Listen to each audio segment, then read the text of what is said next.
Hello, hello. Good afternoon. Hello, everybody. Good afternoon and good evening. Thank you for joining us. If you are in the chambers or online, I am Mayor Pro Tem Devin Murphy. I want to now call the regular City Council meeting of January 20th, 2026 to order. The next item on the agenda is the Pledge of Allegiance. If you're able and willing, please stand for the pledge.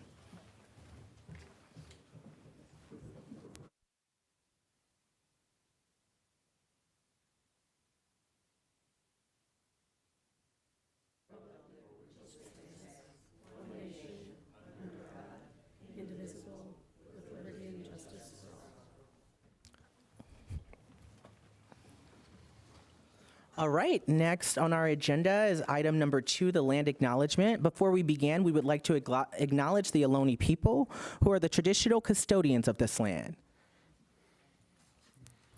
We pay our respects to the Ohlone elders, past, present, and future, who call this place Ohlone land, the land that Pinole sits upon, their home.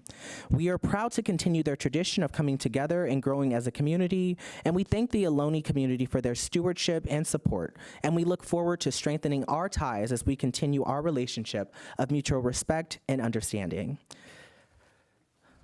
Thank you. We are now on to item number 3 of the agenda, which is our roll call and City Clerk's report. Madam City Clerk, if you will. Good evening, Mayor Tave. I will note for the record that Mayor Tave has not yet arrived. Mayor Pro Tem Murphy. Here. Councilmember Sasai. Here. Councilmember Martinez Rubin. Here. Councilmember Toms. Here. Acting City Manager Chief Clahoun. Here. City Attorney Casher. Here. Mayor Pro Tem, the agenda was posted on Friday, January 16th at 11:10 a.m. with all legally required notices. There was a correction memo prepared for item 10B that has been distributed to council, posted on the website, and is available for the public in the back of the chambers.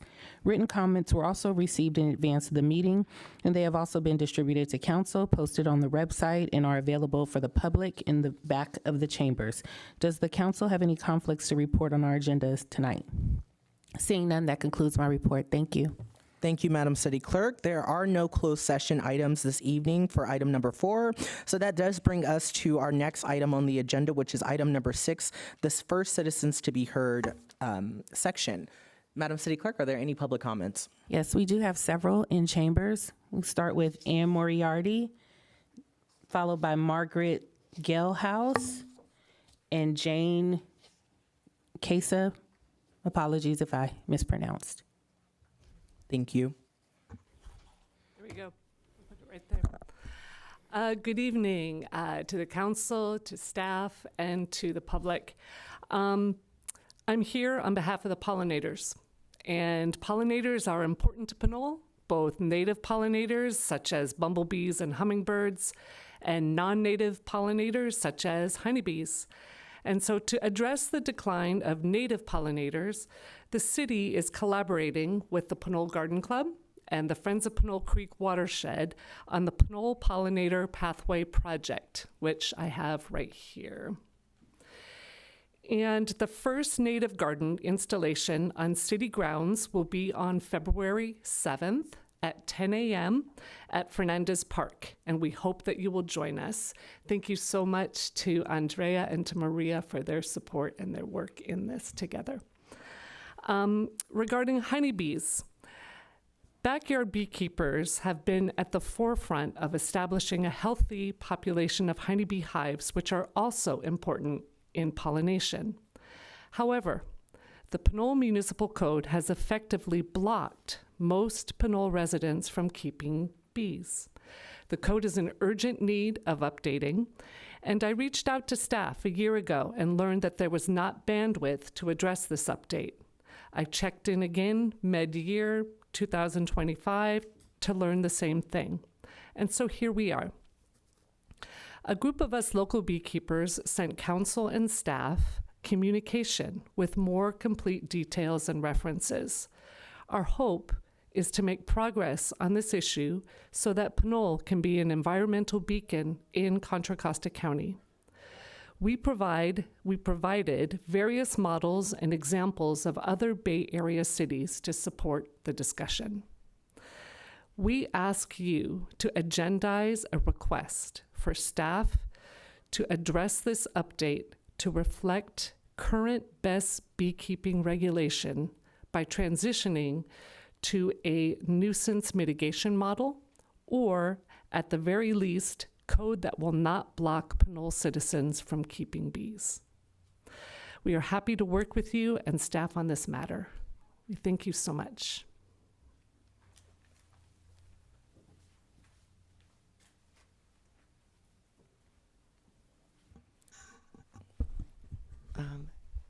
I wanted to talk about the ballot initiative regarding being an elected mayor.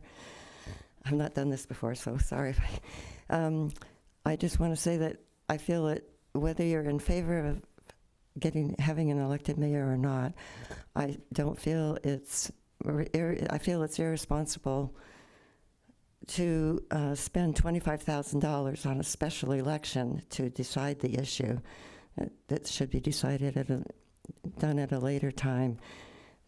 You're having trouble balancing the budget as it is without spending that extra $25,000.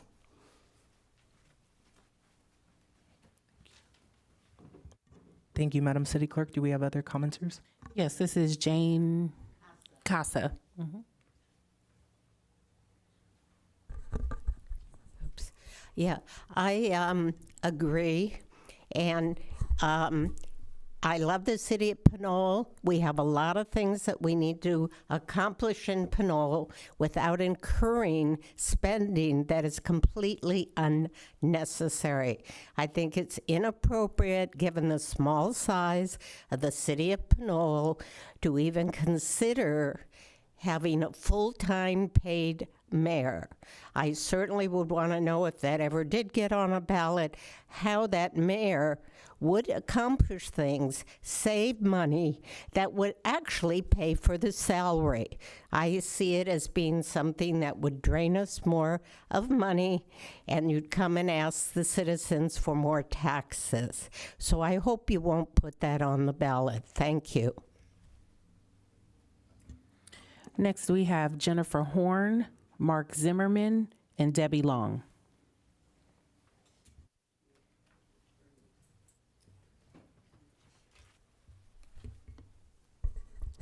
Let me just raise this a little bit. My name is Jennifer Horn. I'm a 23-year resident of Pinole, and I'd like to speak on the proposal to change, or the ballot initiative that has the proposal to change the city's governing structure from a rotating mayor, 5 city council member structure, to an elected mayor, 4 city council member structure. When I first heard about this change, my first question was, why? Why are we doing this? What was the need for the change? What were the problems with the current structure, and what would the change do to address those problems? So to try to understand the why, I read the minutes from the December 5th, 2025 City Council meeting where this issue was on the agenda, and I read Councilmember Murphy's comments in favor of putting this proposal before the voters. Among other things, Councilmember Murphy stated that putting this issue before the voters would increase civic engagement. And frankly, I think there's plenty of civic engagement from what I can see. Our current system is archaic, and other jurisdictions have moved away from it. Calling something archaic is not in and of itself a problem. Does the system still function? Pinole's residents and taxpayers would have a direct role in choosing their mayor rather than being subject to an internal council decision determining who the mayor would be.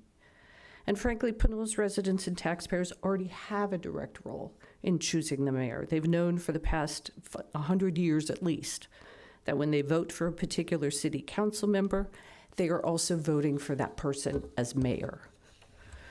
An elected mayor with a public mandate would have clear legitimacy as the chief spokesperson for the city and would provide greater transparency to help residents understand exactly who is responsible for the results. My question is, have there been any questions about the legitimacy of any rotating mayor serving as spokesperson for the city? And as for greater transparency, it seems pretty clear that after living with this current governing structure for years, Pinole's residents already understand exactly who is responsible for the results. The change would provide direct and powerful accountability by enabling the voters to remove the mayor. There's already direct and powerful accountability in that voters now can choose to vote not to continue a particular council member to their post, which eliminates them as a possible mayor for Pinole. And finally, the last comment from Councilmember Murphy was the current system is the same process that has been done over and over again for the past 100 years, and this proposal would change the city. What? I don't understand that.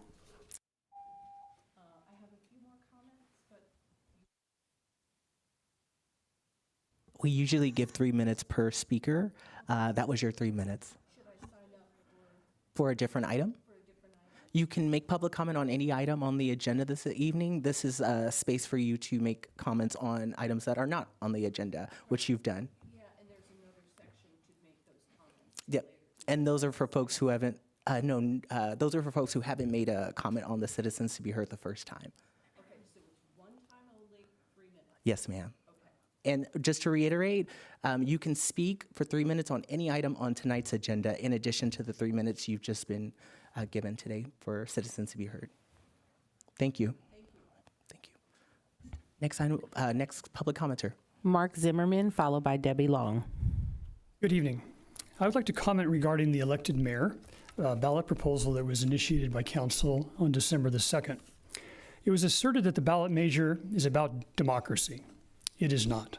It is about taking action on a proposal by one council member and not by the citizens of Pinole.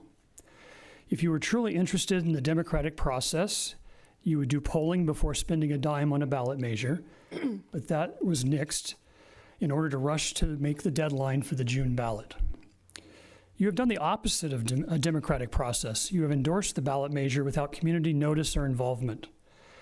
The current rotating mayor system allows for diversity and equity of representation on the council and thereby the community.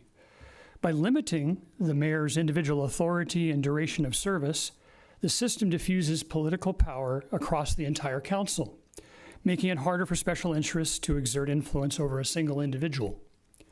Think of our federal government tonight. You may not like what Trump's done for the first year. Well, you're stuck with him for 3 more. You are proposing that Pinole settle for a long-term mayor where the mayor will influence the priority of Pinole for years.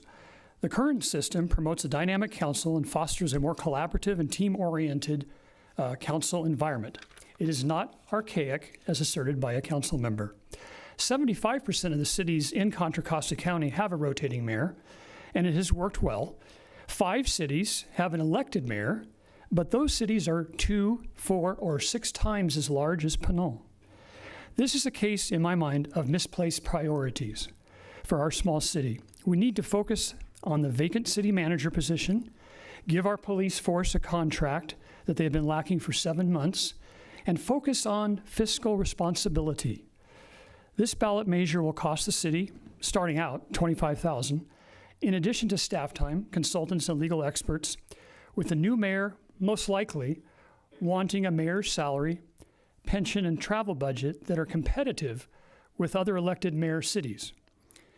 There will also probably be a need to fill a vacant position on the council with additional cost. Per the December 2nd meeting, 3 of you support the proposal, but it is observed by the citizens of Pinole that this is poor judgment, lack of care for citizen input, and a strong indication of misplaced priorities. Please do not proceed with the elected mayor ballot measure. Thank you.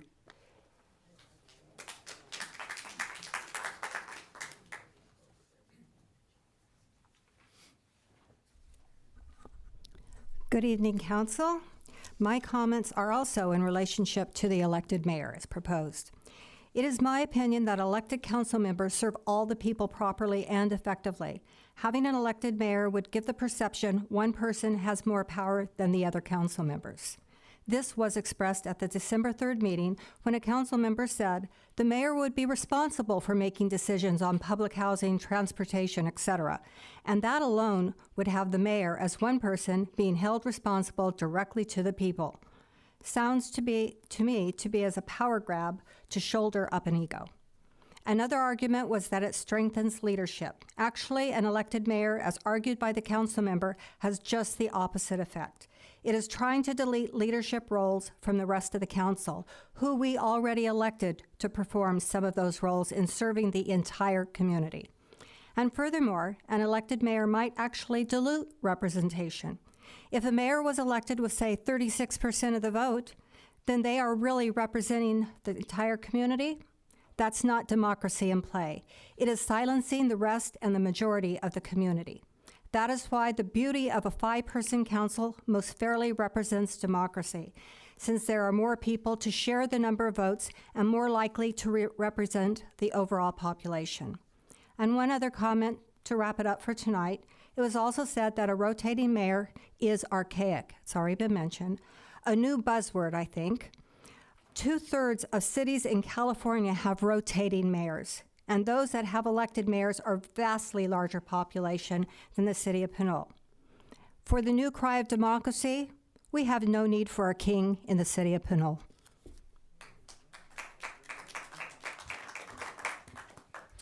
Thank you, Madam City Clerk. Are there any other public commenters? Yes. Kathy McFarland, Janet Wilkes, and Kent Moriarty. Good evening. The two major items the city residents want is safety and good roads. Time and time again, we are being ignored and your promises unfulfilled.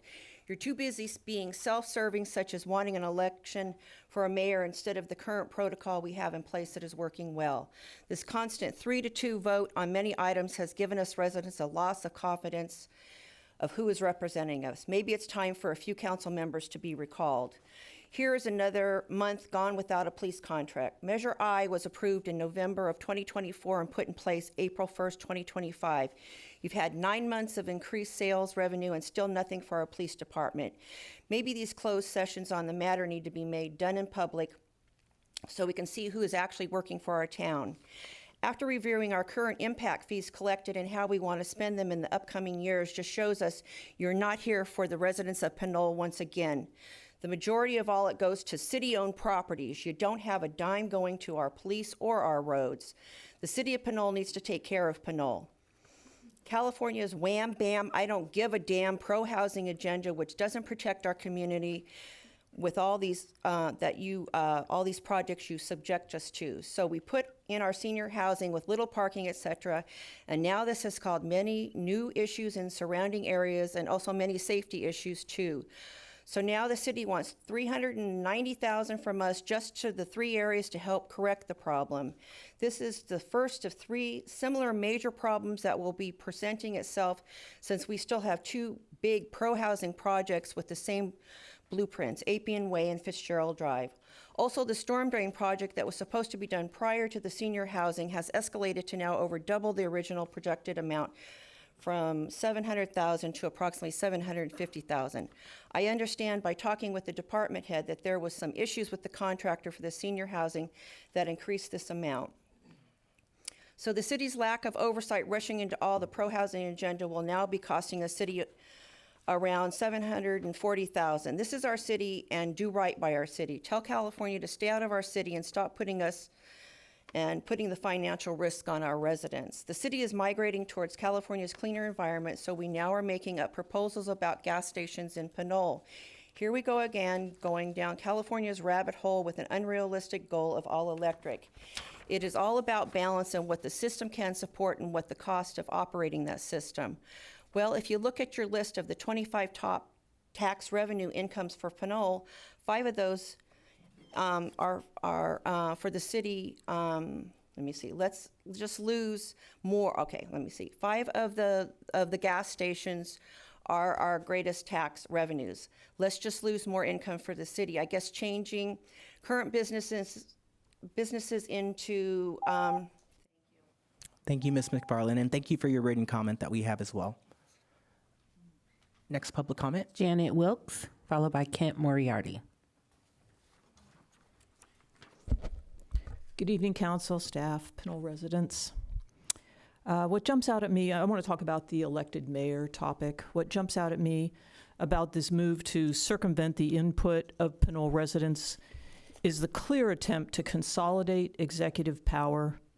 We see every day in the news just how odious this is.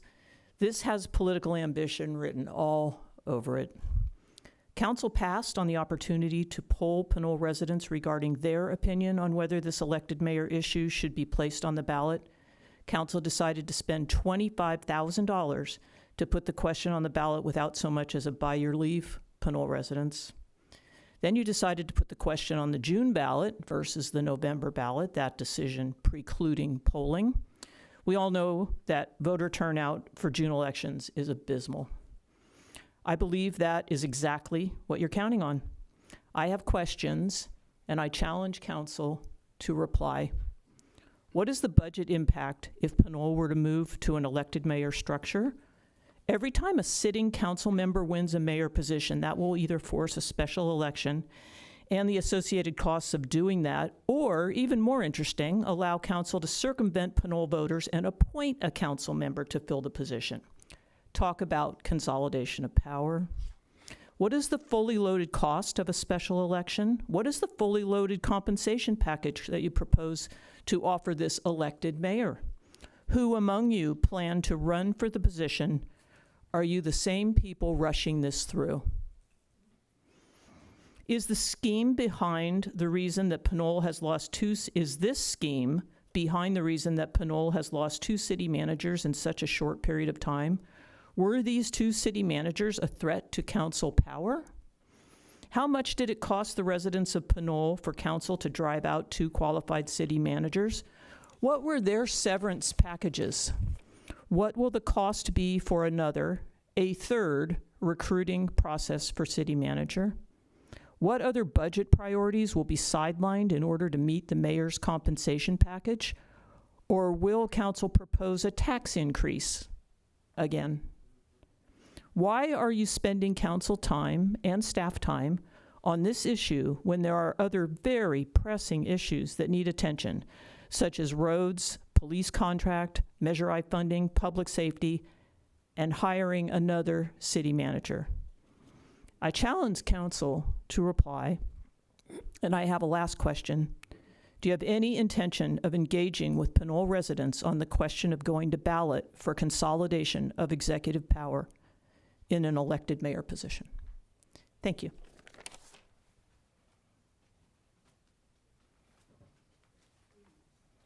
Thank you. We'll take the next public commenter. Good evening. My name's Kent Moriarty. I just wanted to share a few of my thoughts on what would be the likely results of having an elected mayor and consolidating more power in one person. I believe we would see the mayor position used as a tool for personal ambition. I believe we'd see more of an individual taking credit for the work of others. I believe we'd see continued increases in city funds being allocated for the council. We've already seen the council approving increases in their salary and in their travel allowances. We could be seeing additional mayor salary. And finally, I believe we would see continued and increased conflict between mayor and staff. An example of this is the 2 city managers being let go. This is costing and will continue to cost the city hundreds of thousands of dollars. If you want to spend your time and effort and city money on some ballot measure, pursue something that benefits the city. Thanks. Thank you. Madam City Clerk, do we have any other public commenters? Yes, Jason Littlefield, Marcia Joswick, and Margaret Young.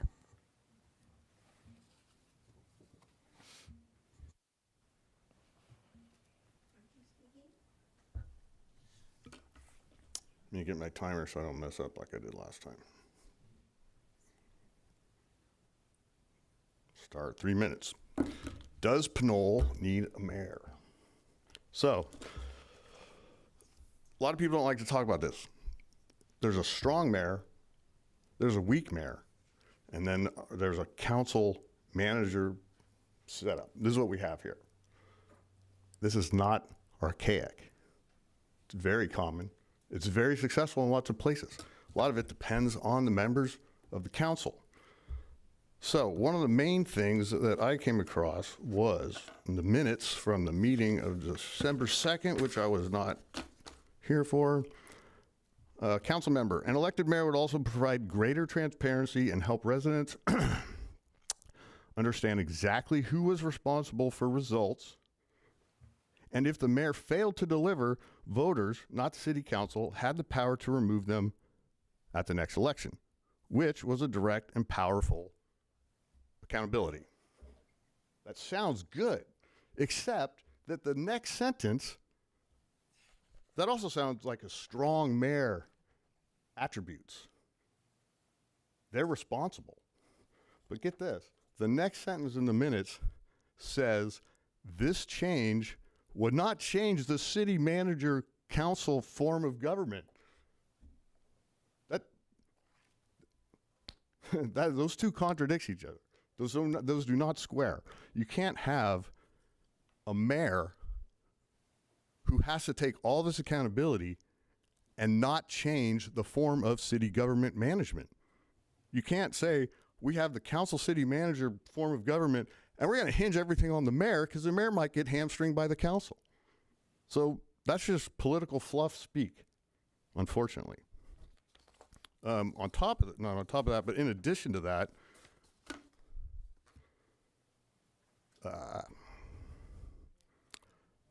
it's also been put out, there was a clarification with the intent to create the office of an elected mayor to not be a strong mayor. That's an intent. But the next sentence goes on to say, the rest of that sentence goes on to say, which was something Pinole voters would have to decide. So somebody has to form the structure of the mayor. You're either strong or you're weak. There's no middle ground for this. And it's going to be done by city ordinance, by the city council, as to what those parameters of the mayor are. Thank you. Thank you, sir. Madam City Clerk? Marcia Joswick, followed by Margaret Young.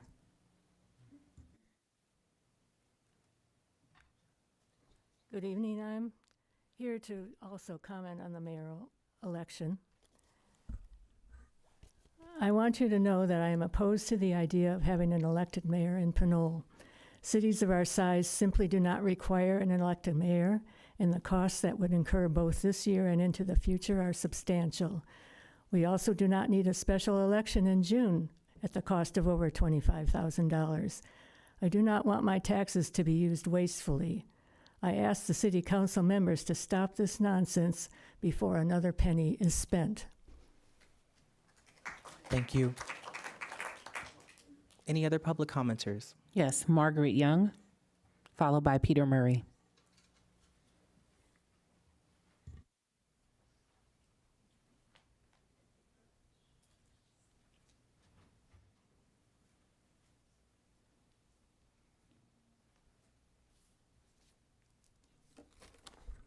Good evening, Mayor Pro Tem Devin Murphy and members of the City Council. Thank you for giving me the opportunity to express myself in 3 minutes. I would just like to say that I'm going to speak about my opposition to having a full-time mayor. I agree with Margaret Gelhaus and Jane Casa, Matt Simmer, Debbie Long, Kent Moriarty, Jason Littlefield, Marcia Joswick, and Jane Casa. These are people I know, and we have come to the conclusion that this is a very poor a choice for the city to be making because it will cost the taxpayers money, because it's unnecessary. The mayoral rotation has worked well. It hasn't cost the taxpayers money, and there's more important uses for any dollars that you would have to spend for a special election that that money could go toward a new city manager or the schools or road repair or any of the other issues that previous speakers have mentioned. And so I say no to that. It's a poor idea. Thank you. Thank you. Next public commenter. Peter Murray.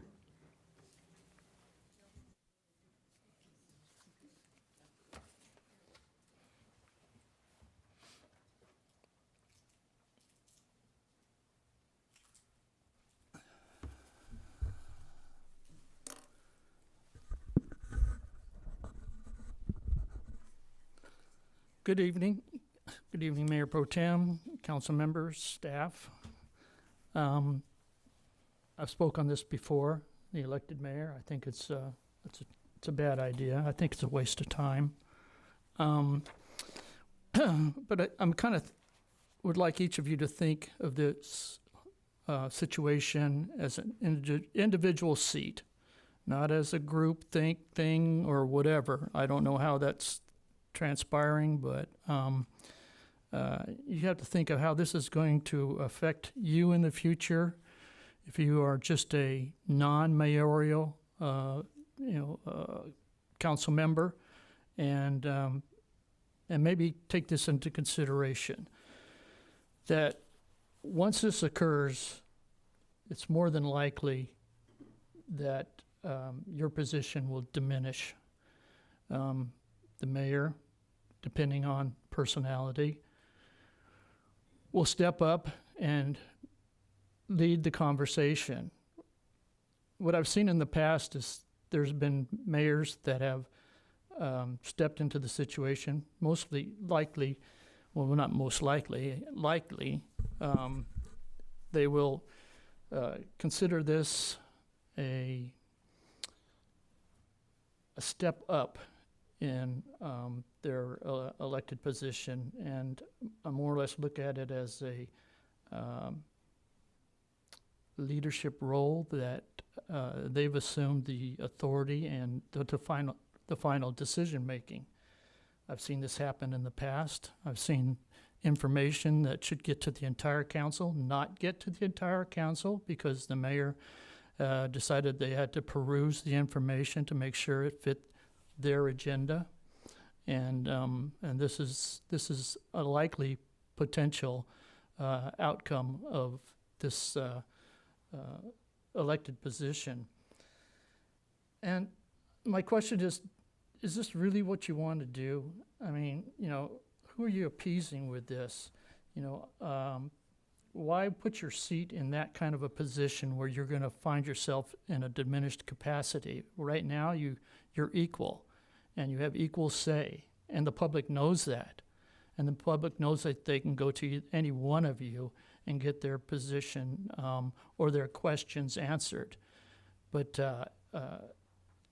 if that's not the case, then there's only one person they go to. And in a community like ours, there's cliques and there's groups that try to influence what is going on in the city, sometimes to the detriment of other people.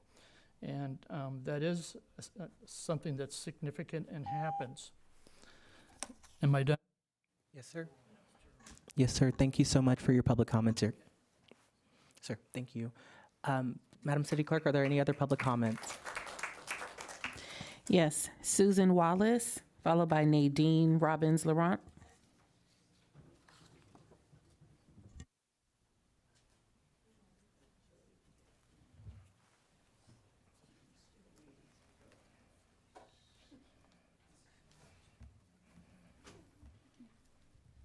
Thank you for allowing me to speak. I'm new to this community, and I love it here. And when I heard that there was a proposal to change the city council to a mayoral position, I was alarmed.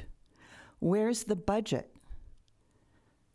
Is there a report about how much this will cost? I'm concerned that there's no city manager. It seems that this decision was made with haste, And I would really encourage you to take a poll of the citizens of Pinole. Thank you very much.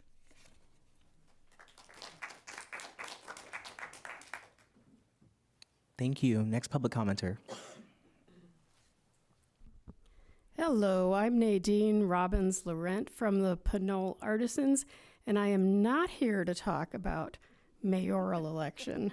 So I want to thank the city of Pinole for those who took part in, for those who had a part in having this wonderful exhibit of art that all of you walked through as you came in here today. The Pinole Artisans is an organization that has been in existence for 21 years. And we're a 501c3 here in the city of Pinole. If you want more information about us, you can find us at pinoleartisans.org. So please look us up. We have monthly general meetings. We're hopeful that one day they'll be actually held in the city of Pinole, but we have trouble locating a space we can afford to do that, where we invite phenomenal artists to come in and talk about themselves and their work and sometimes even do art with us. And I really want to welcome everybody to check us out, come to one of our monthly meetings. I promise you will have fun, even if you don't consider yourself to be an artist. So please check us out. The exhibit that we have on right now will be showing through the end of December. Wait, what month are we in? It's 2026. It'll be on display through the end of February. So please come back, enjoy the art. I'm so glad that there was wonderful participation here tonight. Which brought more people to our art exhibit.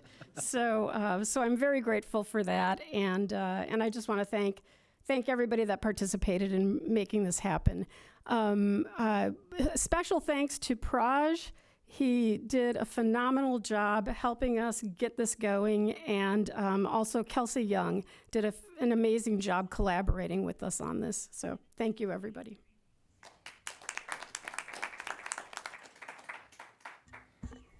Thank you. Next public comment? Yes, we have one online, Peter Herman.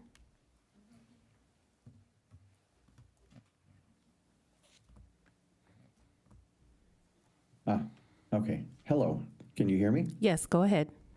Okay, great. Thank you for allowing me to speak, and for the Mayor Pro Tem as well as the council and the public.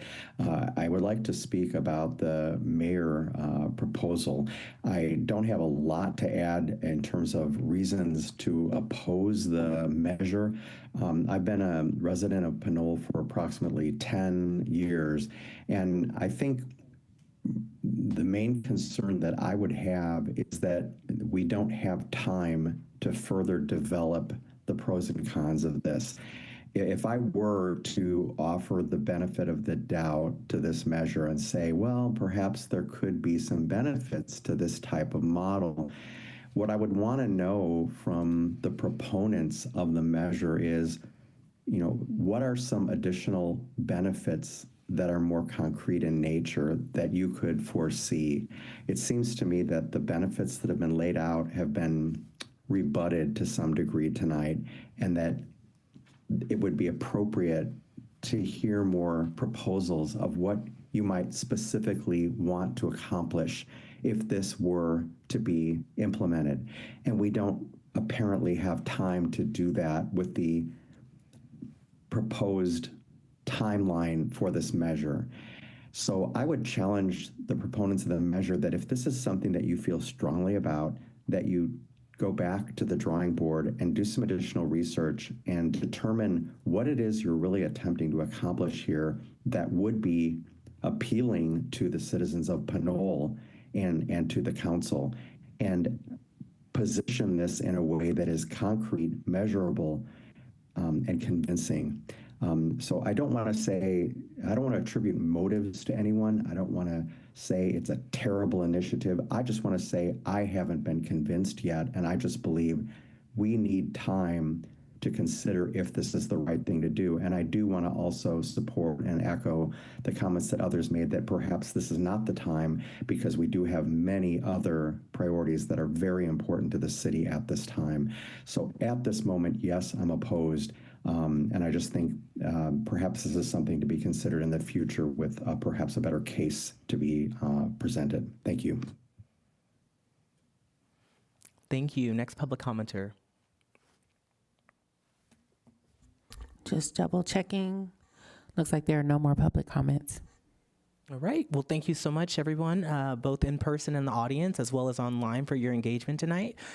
We love having conversations about issues that matters to Pinoleans best. So thank you for your public comments. Many of the items that were talked about tonight will come on our future agendas. So please keep a lookout on our city council meetings, and we'll continue to have discussions. And also, of course, in terms of programming, continue to work with partners in our community for sustainable and engaging programs as well. So thank you so much. We'll continue on with our next item on the agenda, which is our reports and communications. We will go back to 7A, Mayor's Report and Announcements, as our mayor has not yet arrived, but he will be here soon. And go to, well, we also will, we don't have any mayor or city council appointments tonight, so that brings us to the next item on our agenda, which is our city council reports. We'll start with Councilmember Sasai, if that's okay. Thank you, Mayor Pro Tem. So no committee meetings for the start of January so far. On this Friday, we will be having our regular meeting of the West Contra Costa Transportation Commission, El Cerrito City Hall, 8 o'clock in the morning. Amongst items to be discussed there is a briefing that we'll be having, presentation about the Hercules Hub. So the Hercules Hub, for those who do not know, and those who see a vacant parcel by the waterfront in Hercules, is a train station, ferry terminal, pedestrian pathway, and bus service project, a regional transit hub that has been in progress for many, many years. We'll be finally getting an update about the funding for that project, timeline, and also answer all the questions from the commission at that time. Amongst the other items on the agenda, we will be electing a new chair, vice chair for the commission, as well as some representatives to the Contra Costa Transit Authority. So we'll be deciding on that at the meeting as well. As the current chair for the commission, one of the things I've agendized on that commission was a discussion about surveillance. And so late last year, Senator Jesse Arreguin was very kind to meet me personally in our offices here in City Hall, and one thing that we discussed was need for surveillance and how that can really help public safety. Particularly, why this is being brought up in WICTAC is speed cameras. Right now, across California, it is illegal to have speed cameras in municipalities, except for a few major cities who have been part of a pilot project. You might have noticed in Oakland, recently, as well as San Francisco here in the Bay Area, they have had a pilot project for speed cameras where they will take a picture of license plate of the vehicle, how fast they were going, and send a warning notice to folks who've been speeding in roadways. And so I discussed with Senator Arreguin carve-out legislation for Alameda County, Contra Costa County, and the need to drum support for that kind of initiative. With being on a transit commission like the one that's in WICTAC, I know that projects move incredibly slow through all the different phases of funding and construction and planning, and the issue of safety cannot wait long enough. So very, very excited to bring up that discussion in WICTAC, hopefully get the commission's consensus on sending a letter to our state legislators to allow for that type of new surveillance here in the city of Pinole and Contra Costa County, Alameda County. Other than that, just want to say spent a great deal of time supporting our educators and our students. I was there in the picket line with the teachers and education staff who were striking in December for a fair contract. This month I've been speaking with a lot of parents, a lot of educators and students in Pinole Valley High School particularly, and I'm very impressed by what they're trying to push and the amount of excellence that we have in our high schools. I think we should all be very proud of the excellence that we have in our youth today. So with that being said, that's the end of my report. Thank you, Mayor Pro Tem. Absolutely. Thank you, Councilmember Sasai. Councilmember Toms. Yes, thank you. I'm going to start with back in December, Mayor Pro Tem and I attended a meeting with our Assembly Member Buffy Wicks, where she went over her legislative priorities, and I also had an opportunity to again talk to her about an ongoing problem that we have here in Pinole on the on and off ramps that cross over Pinole Creek, where there are no trash captures.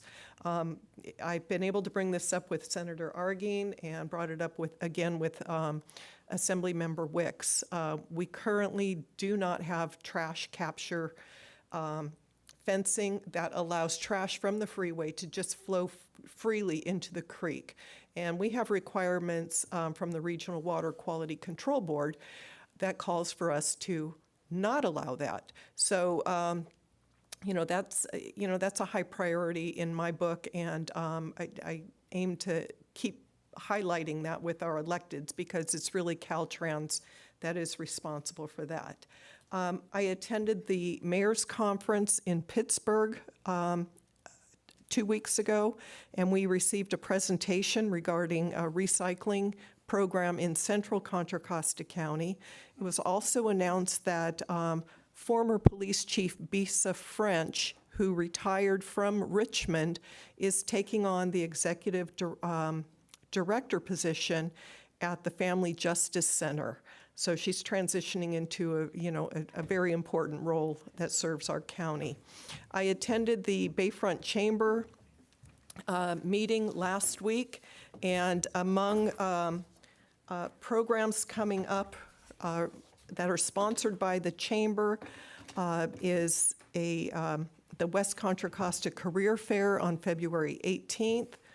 There is a Hercules will be hosting a Lunar New Year parade and festival on March 1st, and then our State of the City's breakfast, where we will hear from the mayors of Pinole and Hercules and supervisor that covers Rodeo area, and that's on March 12th. This Friday, I will be attending the Cal Cities Policy Committee meeting. I am on the Policy Committee for Housing, Community, and Economic Development, where we review legislation, and there's representatives from all over California that attend those. So there's a lot of input from rural communities, suburbs, and also cities. And then I want to repeat, even though it was mentioned before, February 7th at 10 a.m. in Fernandez Park next to the children's play structure, there will be an event where there's an establishment of a pollinator garden that's sponsored by both the Pinole Garden Club and the Friends of Pinole Creek Watershed. And that's the end of my report. Awesome. Thank you so much, Councilmember Toms. Mayor Tave has arrived, so I'll step back as Mayor Pro Tem. And Mayor Tave, I think it's Councilmember Martinez-Rubin and myself. Of course, your report. We got to go back to your report, too.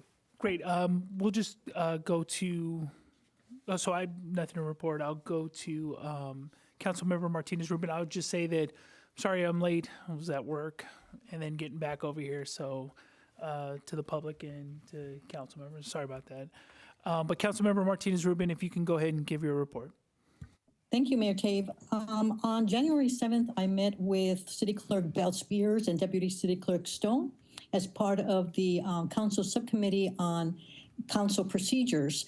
And we received an update from City Clerk Bell Spears about what we had discussed back in December, which was the beginning of both council members on this subcommittee, Councilmember Murphy and myself, reviewing procedures as we know them now and making some suggestions for future discussion. We also received an overview from City Clerk Bell Spears about California Senate Bill 707, which updates the Ralph Brown Act, the Brown Act, which is commonly known, we know it as that, for 2026. It modernizes open meeting laws by expanding public engagement through enhanced teleconferencing, mandating language access for eligible agencies, and setting new rules for participation, especially regarding disabilities, with key provisions taking effect July 1st of this year, of 2026, all to increase transparency and accessibility for local government meetings. Act applies to both elected and appointed officials of the city. Part of the requirement of 707 is to distribute the full text of the Ralph Brown Act, which we have received internally for reference and for us to keep in mind as we proceed through the meetings, the open meetings and closed session meetings that we have. More to be done with regard to reviewing the current procedures, a resolution that the council here in Pinole approved back in 2023, so we can make suggestions about any needed updates. We're expecting to return comments to our city clerk by February 13th, and our next meeting will be, we're scheduled for March 18th. So that's my report on committees. Thank you. Okay, thank you for the report. Councilmember Murphy. Vice Mayor. All good, all the titles. Thank you so much, Mayor, and thank you to our neighbors and residents paying attention this evening to our city council meeting. Of course, I wanted to share a quick update on what I've been working on recently, some of this into December, because I think that's the last time we had an opportunity to give a council report, but really around focusing on our city, in the committees I sit on, finances, our regional responsibilities, and education and literacy efforts right here in Pinole. First and foremost, I wanted to thank, of course, Mayor Tave and our city staff, as well as our city treasurer. At our recent finance subcommittee meeting, we did talk about expanding opportunities for community engagement as a part of this year's budget process. If you traditionally follow our budget process every year, you know that usually around February, March is when we start. We did start those a bit earlier. So I think, again, thank you to our staff for creating that environment for us to start a bit earlier, because I think we got some really exciting new ideas that will be coming to the Finance Subcommittee in the future meetings.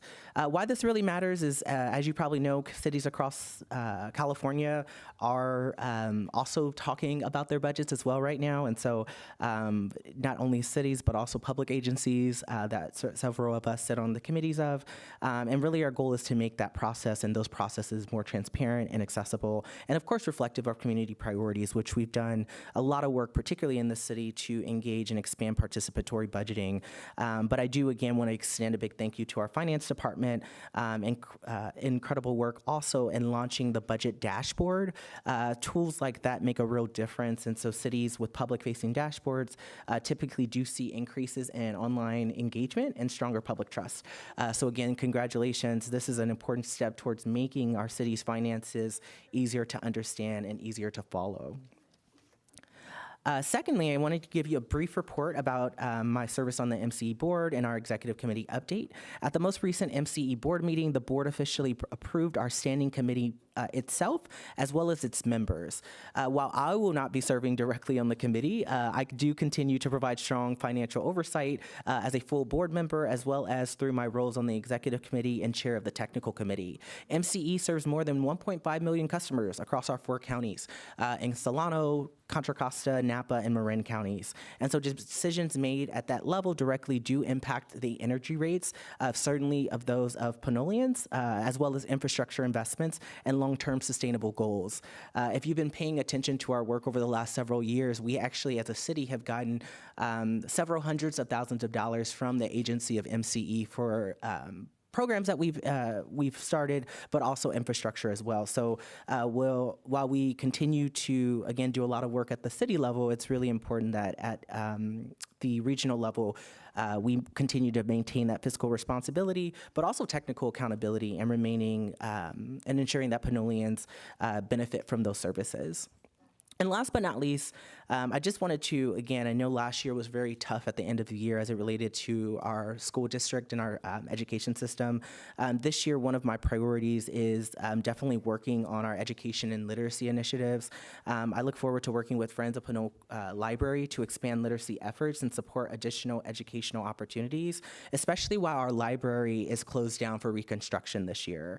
Library closures can significantly impact access. Statewide data shows that nearly 1 in 3 households rely on libraries for educational resources, internet access, and/or youth programming. So that makes it especially important that when we continue finding creative ways to support learning, especially during this transition, that we work with our library and our community partners to do that. And as such, I would encourage anyone, any community partners, individuals, nonprofit, educators, volunteers, teachers, and local organizations, of course, who are interested in doing and supporting literacy, tutoring, and enrichment programs, to reach out to me so that we can continue to strengthen our community together.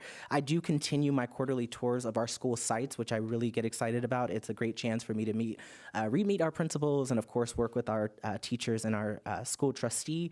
But it's also a great way to help strengthen our school and city relationships and ensure open communication in support of our students, our families, and our educators. And so, again, just reaching out and saying that as a wide call, feel free to contact me by phone or email, of course, our City Hall. And thank you always for staying engaged and being a important part of our community. If you are interested in partnering on any of these issues, or if you have any ideas or concerns, I always look forward to having coffee or chats with people in City Hall. So thank you again, and Mayor, I'll shoot it back to you. Thank you. Okay, so we're on to item D, council requests for future agenda items. Are there any future agenda item requests?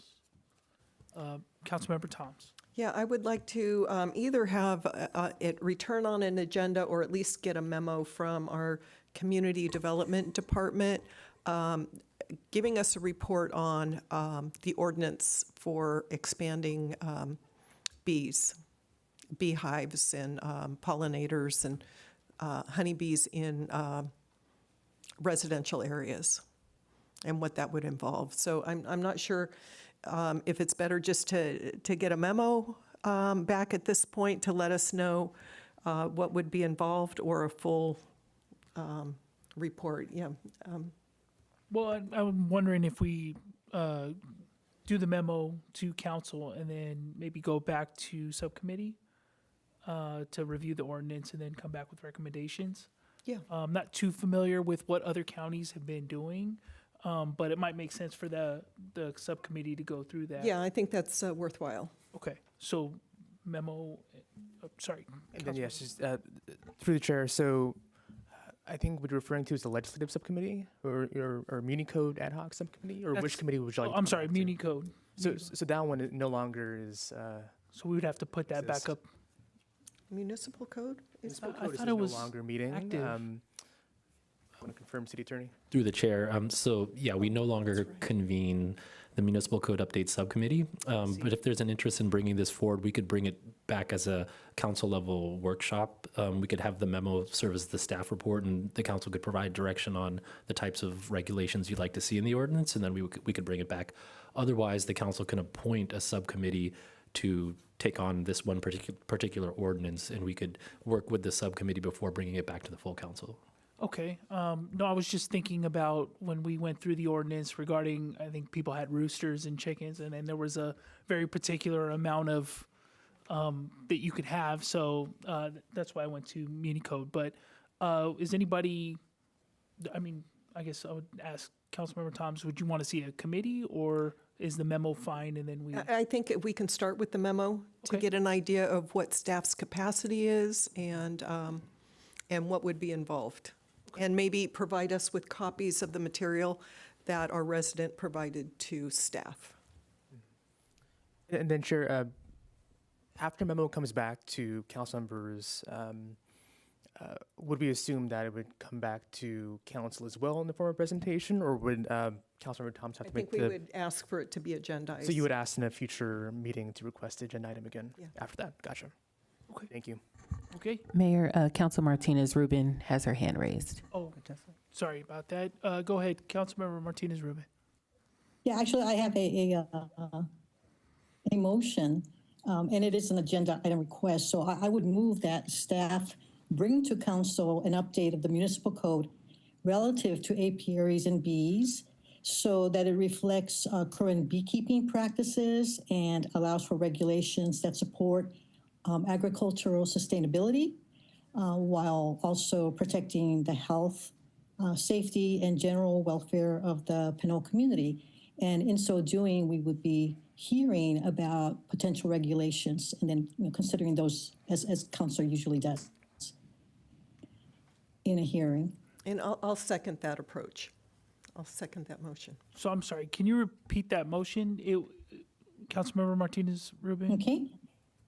Thank you. Yeah, I would move that staff bring to council an update of the municipal code relative to apiaries and bees so that it reflects current beekeeping practices and regulations that support agricultural sustainability, protect the health, safety, and general well-being of the Pinole community, and in so doing, allows the council and the public to consider regulations associated with that. Okay, so we have a motion and second. So is it my understanding this would come back to council, or is that included in a memo form? Through the chair, this sounds to me like it would be a workshop item. We would bring this information forward at a future city council meeting and receive direction from the council on what you would like to see in an ordinance, if at all. Okay. And a question, Mayor, about the motion.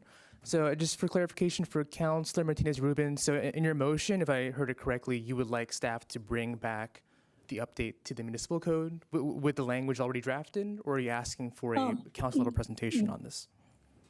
Bring back an update to the municipal code. There are references available from nearby cities that can serve as potential models. And of course, because we don't have the Muni Code subcommittee anymore, relying on what our city attorney's expertise is relative to putting together or updating the code, as well as the discussions that have to be had internally between him and staff, in particularly involved with issues that may be related to regulations. Thank you so much for that. And so City Attorney, what I'm hearing is that it's more than just a council level presentation or a workshop. I think the council member is requesting actual language for the City Attorney's office to draft and come back to council for consideration. Through the chair, so as I'm envisioning it, we would present the current municipal code, so what's currently in the municipal code, how we're currently regulating that issue. We could also provide examples from other cities, how they've incorporated regulations related to beekeeping, and just give those as options, and then the council could provide direction on if they'd like to make any updates to our existing municipal code. Thank you, and I'll support the motion today. I just want to also say there is a lot of advantage to having a municipal code ad hoc subcommittee, so we can just have those great discussions and come back to council with tightened staff reports, recommendations from the subcommittee. So. Right. I mean, I appreciate that. Was there any other questions or comments?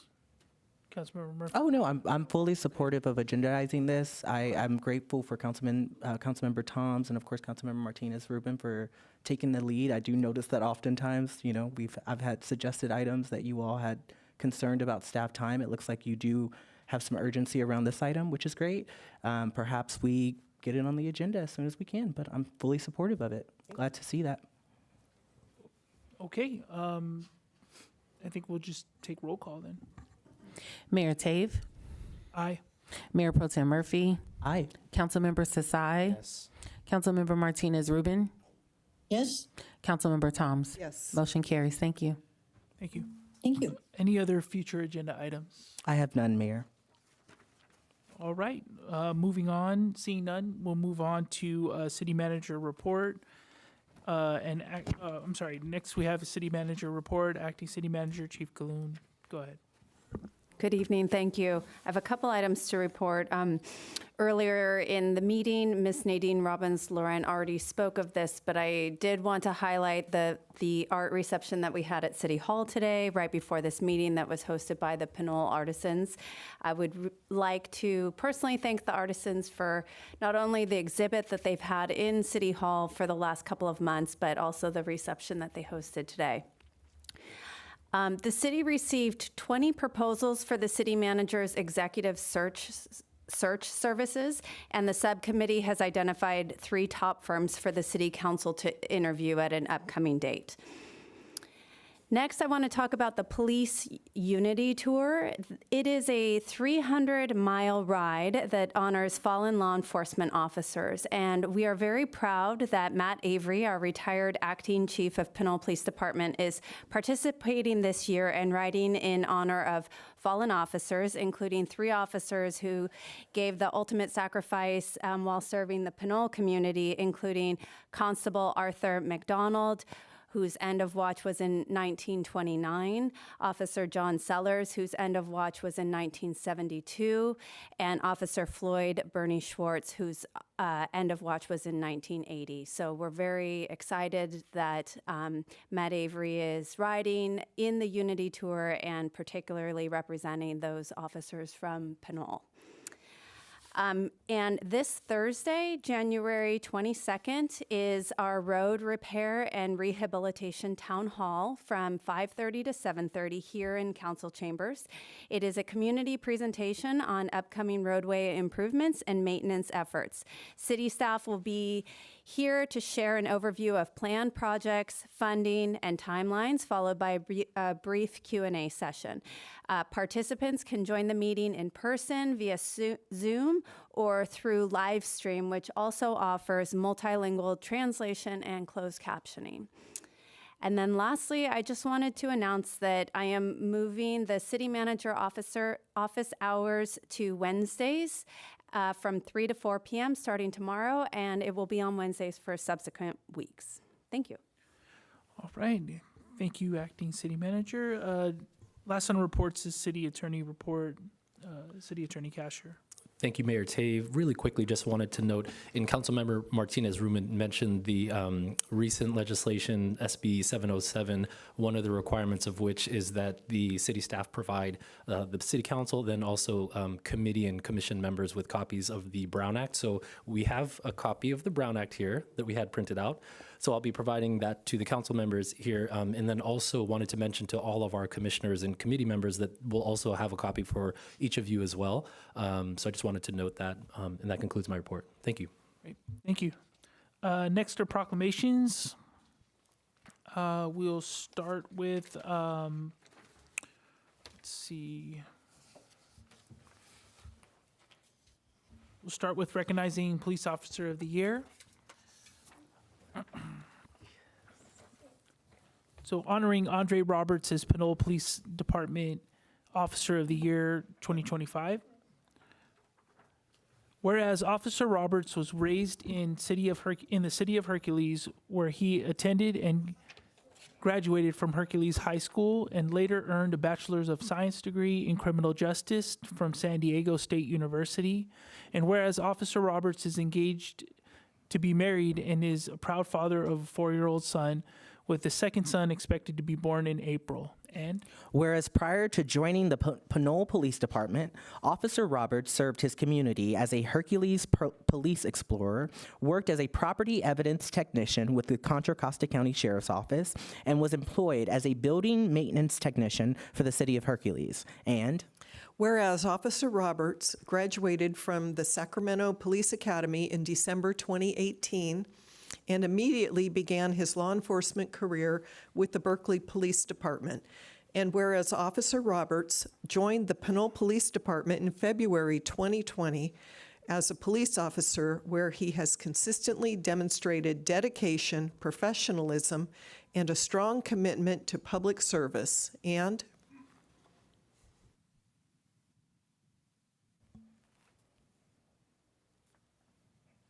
pardon me, I just closed the file. One moment, and I apologize for breaking up the rhythm of reading our proclamation.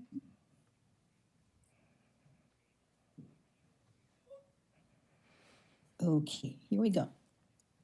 Whereas in April 2023, Officer Roberts was appointed as a field training officer, and as of November 2025, he also serves as an officer in charge, acting as watch commander in the absence of a sergeant, while additionally serving as a department certified WRAP RAP safe restraint instructor. And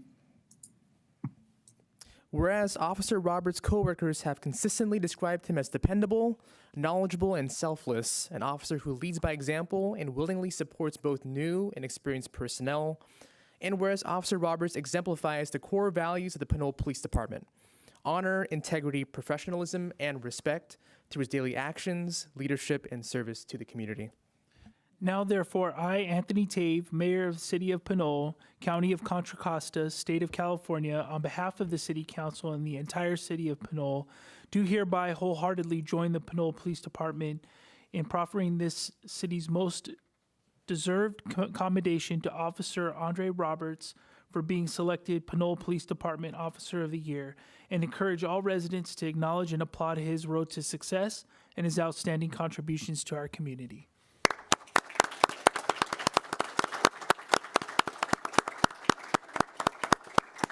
Officer Roberts, did you want to come to the podium, say a few words?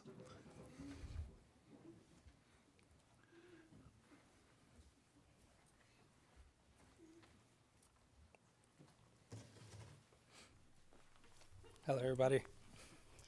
First and foremost, I'd like to thank council, leadership, the officers of the Pinole Police Department. Being recognized as the Officer of the Year is an honor, and I'm extremely humbled. I'd like to thank my partner for her love, strength, and support. Couldn't do it without you. I look forward to serving the City of Pinole for many years to come, and thank you. Awesome.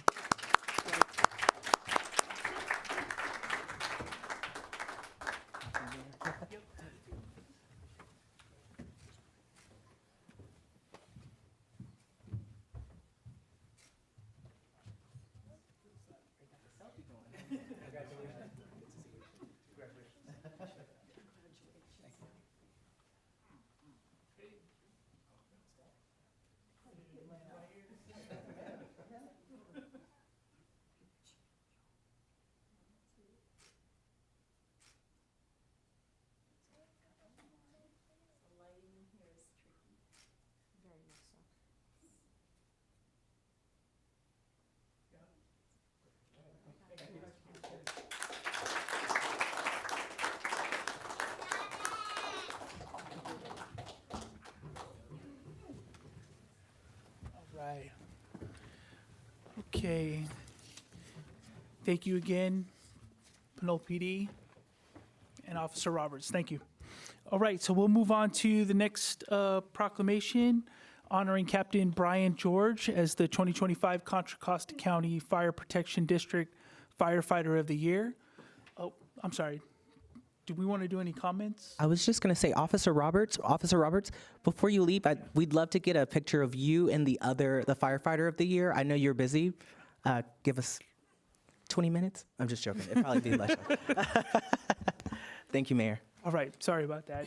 Okay, we'll jump into the second honoring Captain Brian George as the 2025 Contra Costa County Fire Protection District Firefighter of the Year. Whereas Fire Captain Brian George was awarded Firefighter of the Year for his consistent dedication to excellence, integrity, and leadership throughout his career with Confire. And whereas Fire Captain Brian George has demonstrated a strong and steady commitment to the department's mission, vision, and core values, not through a single act, but through a sustained level of performance and character that stands out year after year. And whereas Fire Captain Brian George serves as the lead instructor for one of the most demanding and essential areas of the Fire Academy, hose operations, while supporting numerous other topics as an assistant instructor as well. And whereas Fire Captain Brian George's teaching extends to the fire engineer trained to qualify process, the Captain's Academy, and numerous other district-sponsored avenues, reflecting his dedication to developing others across all ranks. And whereas Fire Captain Brian George has excelled in every role he has held: firefighter, engineer, and now company officer. And whereas Fire Captain Brian George is a trusted mentor and respected figure throughout the department, and his strong moral character and sense of accountability are evident in how he leads and supports others.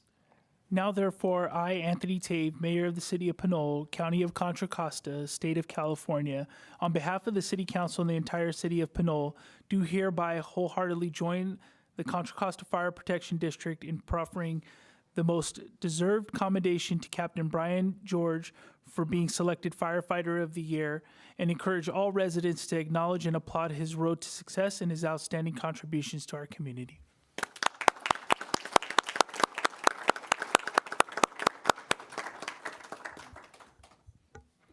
Right. Captain George, if you can say a few words.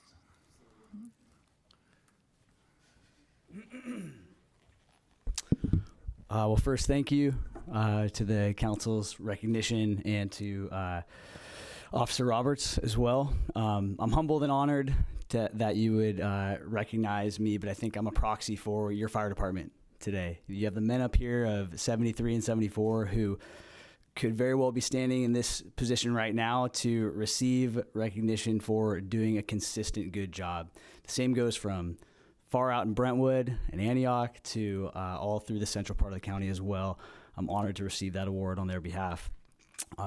Glory to God for putting me in the position to have good mentors and good people that I can continually, hopefully, make the fire department that's coming up behind us better as well. So thank you very much, and I'm very appreciative of the award.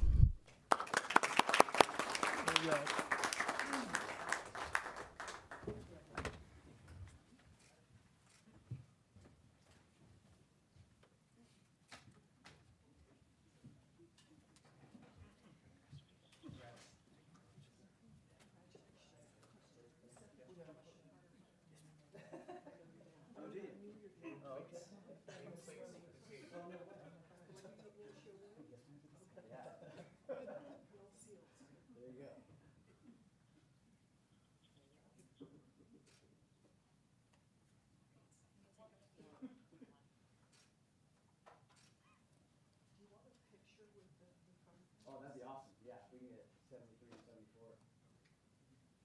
All right, guys, come on down. Thank you very much.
All right.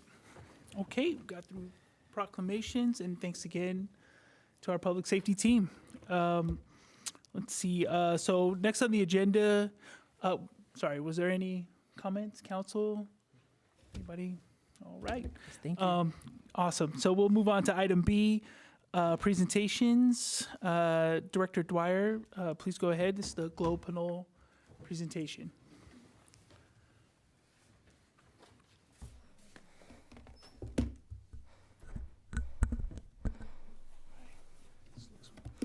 Good evening, council, city council, and staff, and community members. My name is Andrea Dwyer, Community Services Director. Tonight, we would just like to speak about 2025 Globe Pinole and acknowledge our winners. So this year is our second annual Globe Pinole Holiday Decorating. It was a contest that was able to shine Pinole brighter than ever. Because of the creativity and spirit of our residents, we really did make the season sparkle.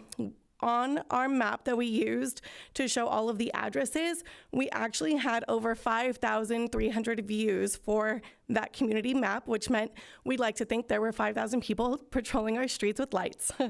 And then this year we did a really big change, was that we allowed for our community members to vote for our winners. So all of the contests, we allowed for the community to go ahead and vote rather than staff and commissioners. So this year the community really got to go out there, take a look, and then vote for their best ones. And so tonight we will just read these through. We have certificates for them, and we are very excited to say that hopefully in 2026 we like to have these numbers, and then we hope to surpass them next year with our third annual Glow Pinole. So this year, our winners are Stephen Tilton is the holiday showstopper. He won the category for that. We have Angelina Gutierrez as the best theme display category.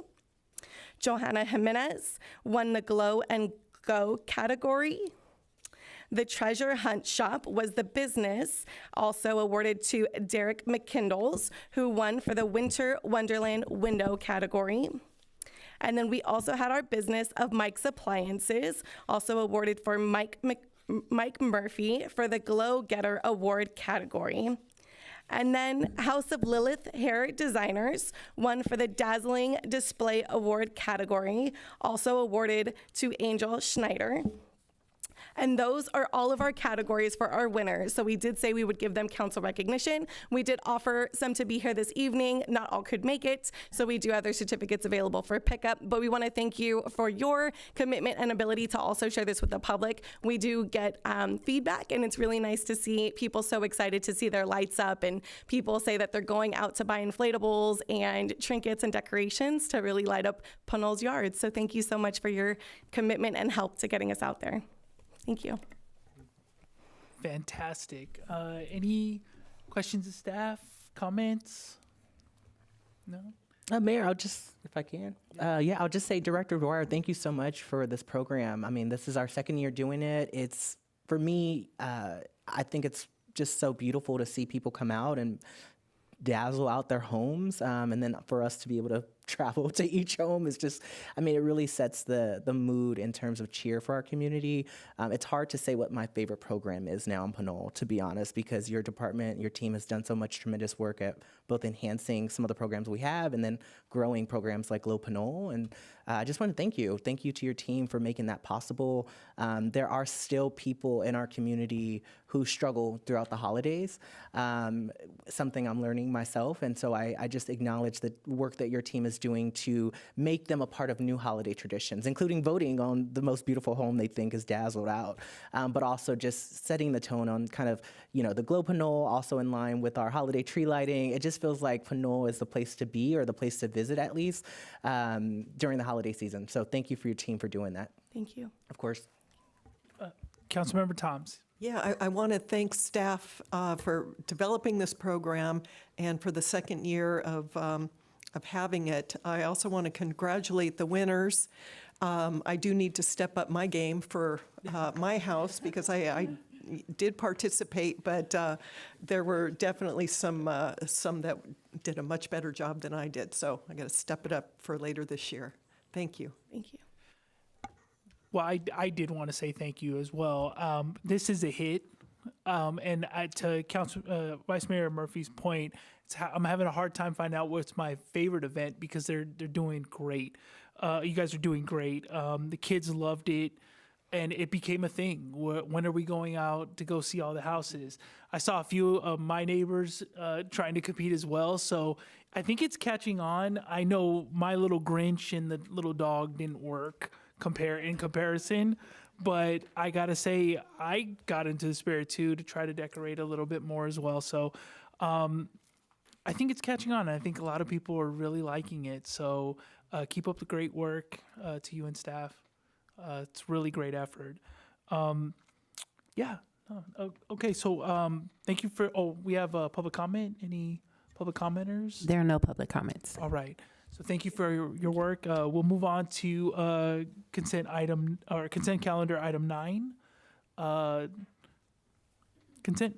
So are there any council members that wish to pull an item? Mayor, I'm only pulling this item for comments to staff. I don't really want to ask a question. Is that okay for 9E? Yeah, if you can hold comments, we might go to public comment and then come back to E. Is there anybody else that would like to pull items? Okay, seeing none, we'll go to public comment. Oh, it looks like Councilmember Martinez Rubin has her hand raised. Actually, Mayor Tape. Yeah, hello. Mayor Tape, I'd like to pull item 9D, please. That's the council committee assignment list.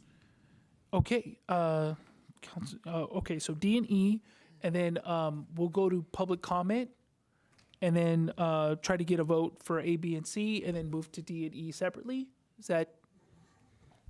Actually, let's do A, B, and C, comment on E from Councilmember Murphy, and vote those, and then move to D. Does that make sense? Mayor, we should take public comment first. Right. Okay, public comment, please. Rafael Menace.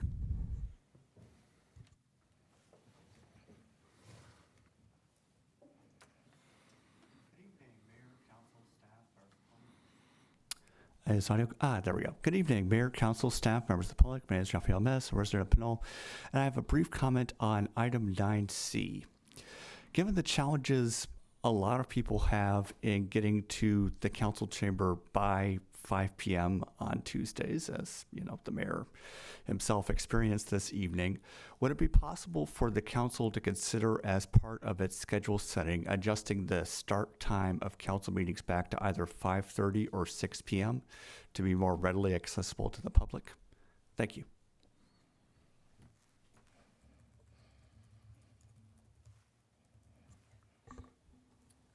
There are no more public comments. Okay, so I'm gonna pull C to have that conversation.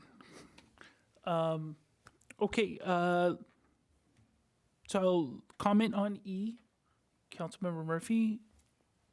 You want to start with 9E before 9C? Okay. That way we could go with E, comments, and then do a vote of A, B, and E, and then we'll go C and D. Awesome. Well, it was just a very quick comment in the first place. I just, again, wanted to highlight this as an item. I know it's on the consent calendar, but it is actually a pretty big item. Thank you to Director El-Gwindi and your team for prioritizing this submittal of a request to MTC. A lot of folks have been concerned.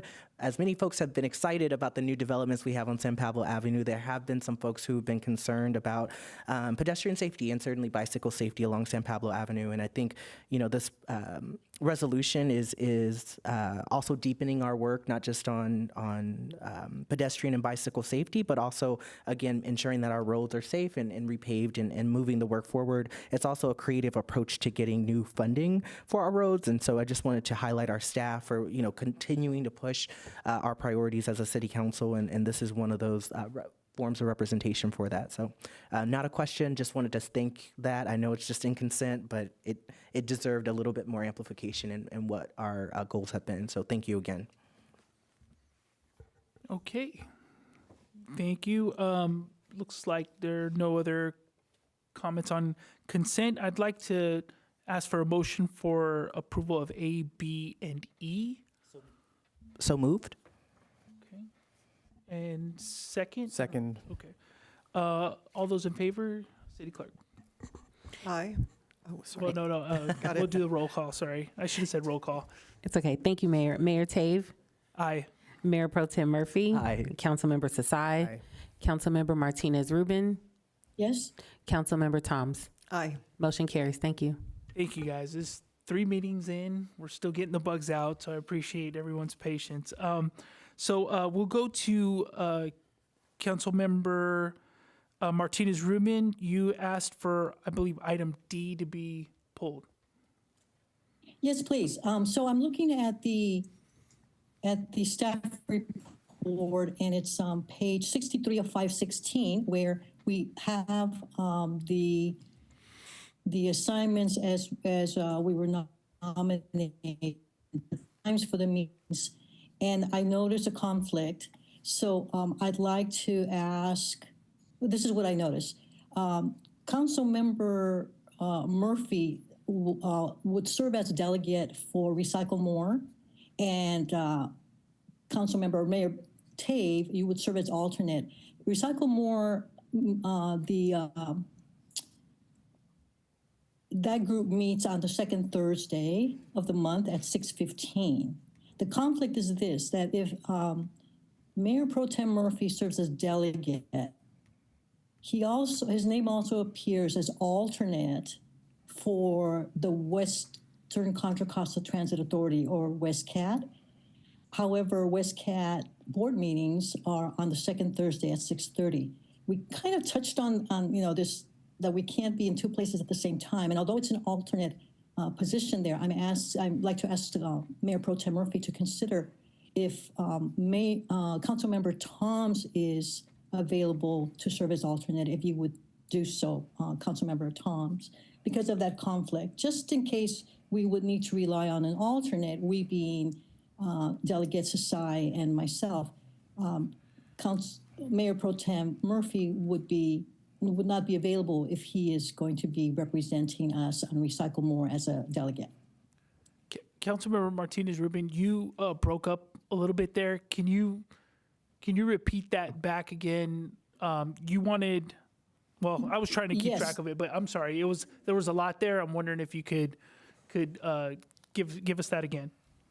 Okay, so there's a conflict with Mayor Pro Tem Murphy.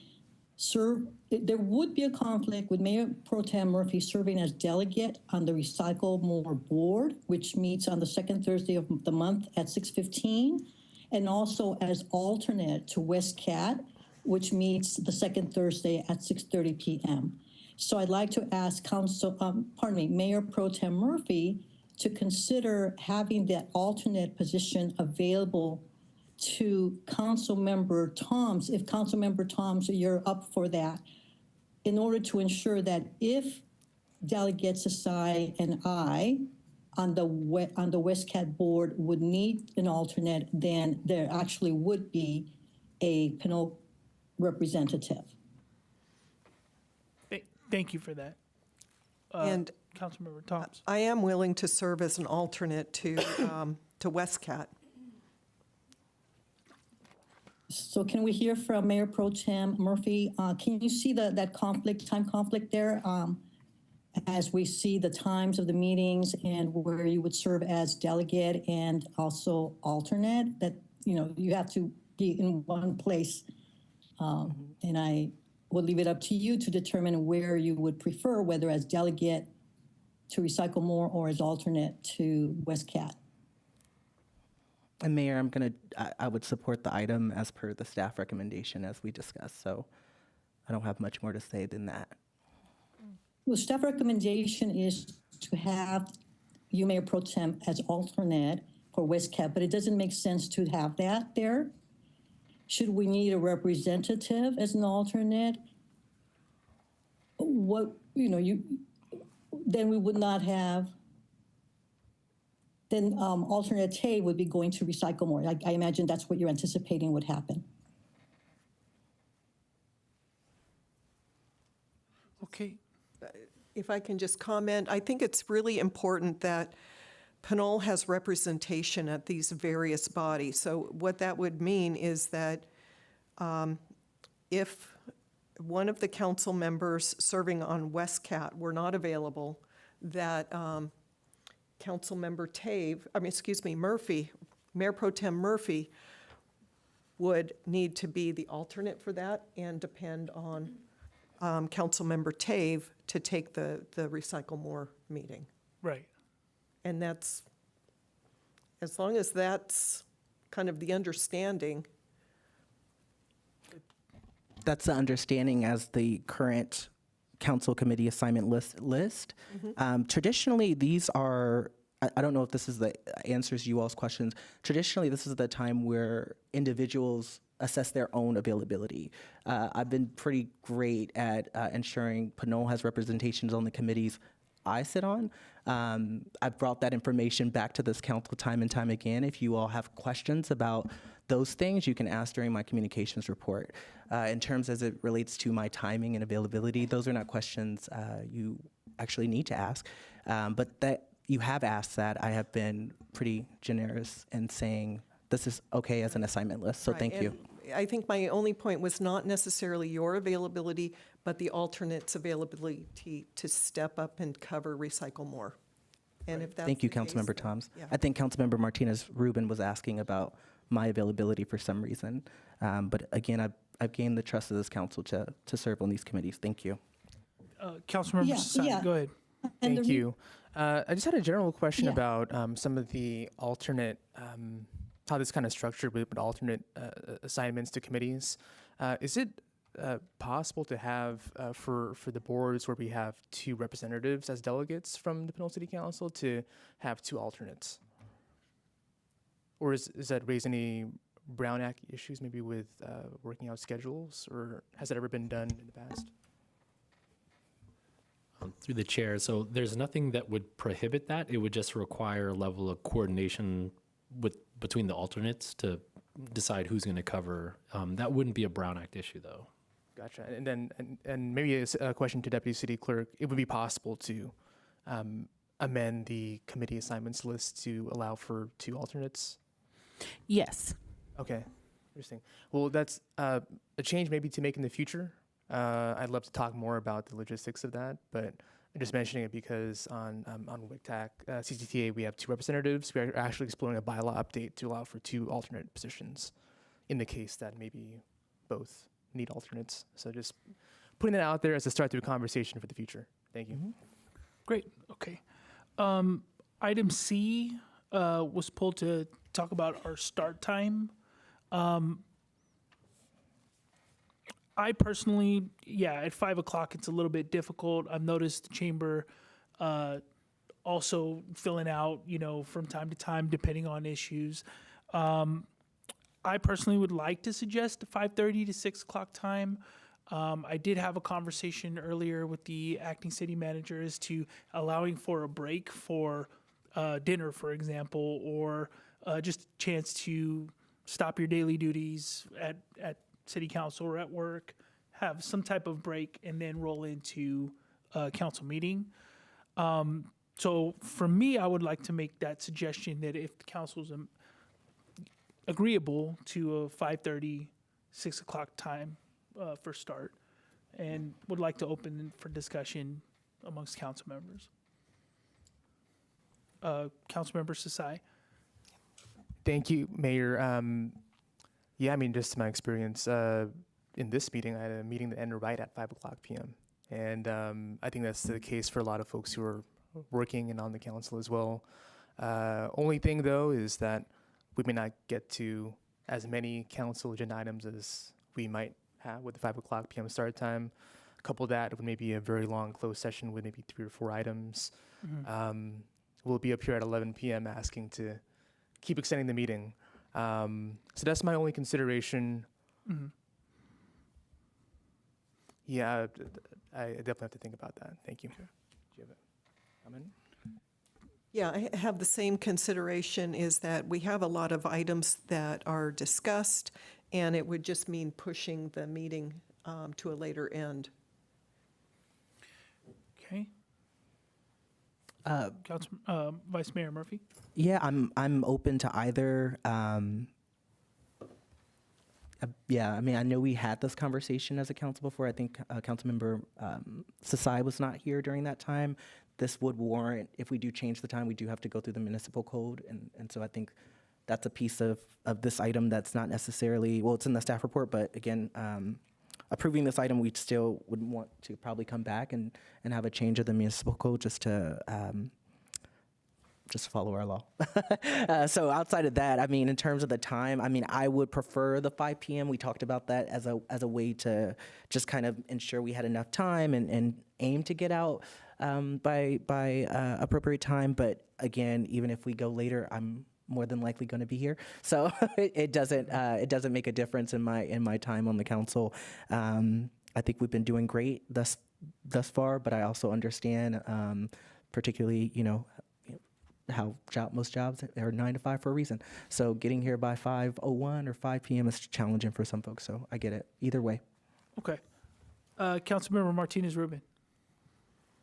Yeah, I think 5:30 is reasonable, provided that the reason we're asking for a later time also acknowledges that we need to be more efficient with the amount of time we take in discussions. And I think perhaps this is where the procedure subcommittee has another opportunity to bring back to the council what changes can be made with regard to efficiency, so that the items that would be covered with 30 minutes less time actually get covered, or with consideration as to how many items are on the agenda at all. That is coordination with staff, city manager, and that in mind. It's reasonable for me to think that a start time of 5:30 could have us out at the same time that we would have had we started at 5, if we are more conscientious about how much time we take in discussions, without minimizing the significance of whatever comments we have about a particular item. I completely agree. I would say that we probably have to get a little bit more efficient while we set up the committee. So I think that's forthcoming. City Attorney, if we were to, what would be the procedure to change the time to 5:30 or 6 o'clock? But it sounds like 5:30 is reasonable for people to get off work, come in the door, make public comment, or speak to an item, provided it's not 11 o'clock at night or 10 o'clock at night. Yeah, Mayor Taves, so happy to advise, we would need to amend the municipal code. So I believe this ordinance was amended in June of 2023, was the last time we changed it. But it would be a first read of a change to this chapter of the municipal code, resetting the meeting start time from 5 p.m. to 5:30 or 6, and the council can provide direction on that. It would then go to a second read, like a typical ordinance, and then go into effect 30 days after the second read. So we could probably bring it first and second meeting of February, and then it would go into effect at the end of March. So the first meeting in April would be the new, when that would go into place. The council can still approve the meeting schedule, because that really just sets the days that it would take place, but we would come back with the amendment to the municipal code, and then also look at the council procedures as well, which we might need to amend those as well to reflect the time change. Okay, so sequencing of that, we would need approval, schedule as is, and a motion to amend. Yeah, so I would recommend approving the proposed schedule as is, and then there could be a second separate motion to amend the meeting start time to whatever time that you guys would like to change it to, and then provide direction to staff to bring back an ordinance to affect that time change. Okay, so we could motion to approve C and D as is, and then make another motion to amend the schedule or amend the municipal code to reflect a time of 5:30 or 6 o'clock. Yeah, I would probably take them all separately. So I would do C separate, and then D, because this one relates to that, just for Brown Act purposes. Okay, so I'll motion to approve item D as is. I'll second. Okay. I keep wanting to say county clerk. City clerk. Mayor Tave. Aye. Mayor Pro Tem Murphy. Aye. Councilmember Sasai. Yes. Councilmember Martinez Rubin. Yes. Councilmember Toms. Yes. Motion carries. Thank you.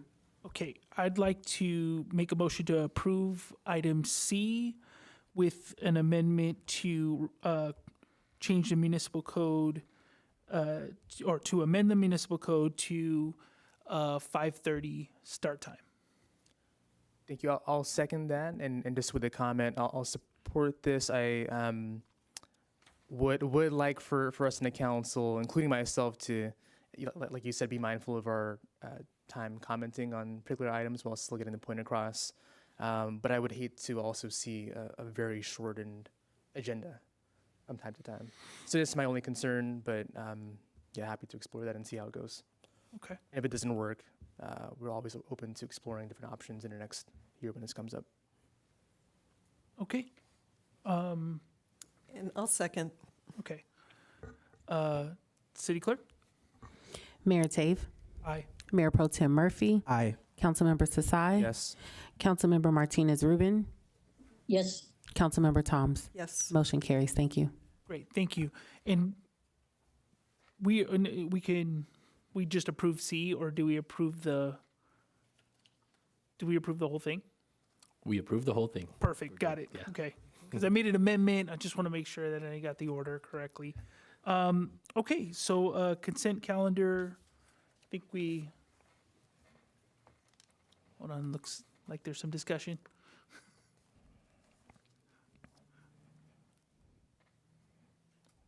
Mayor, I think I made a motion I think our consent calendar is approved. Right, consent calendar. Okay, so we can move on. All right, so we'll go to item 10, public hearings. Director Whalen. I'll be filling in for Lily right now. She's a little under the weather. So tonight, good evening, Mr. Mayor and fellow council members. Tonight before you is a public hearing for the formation of the Appian Village Residential Lighting Assessment District for fiscal year 26-27.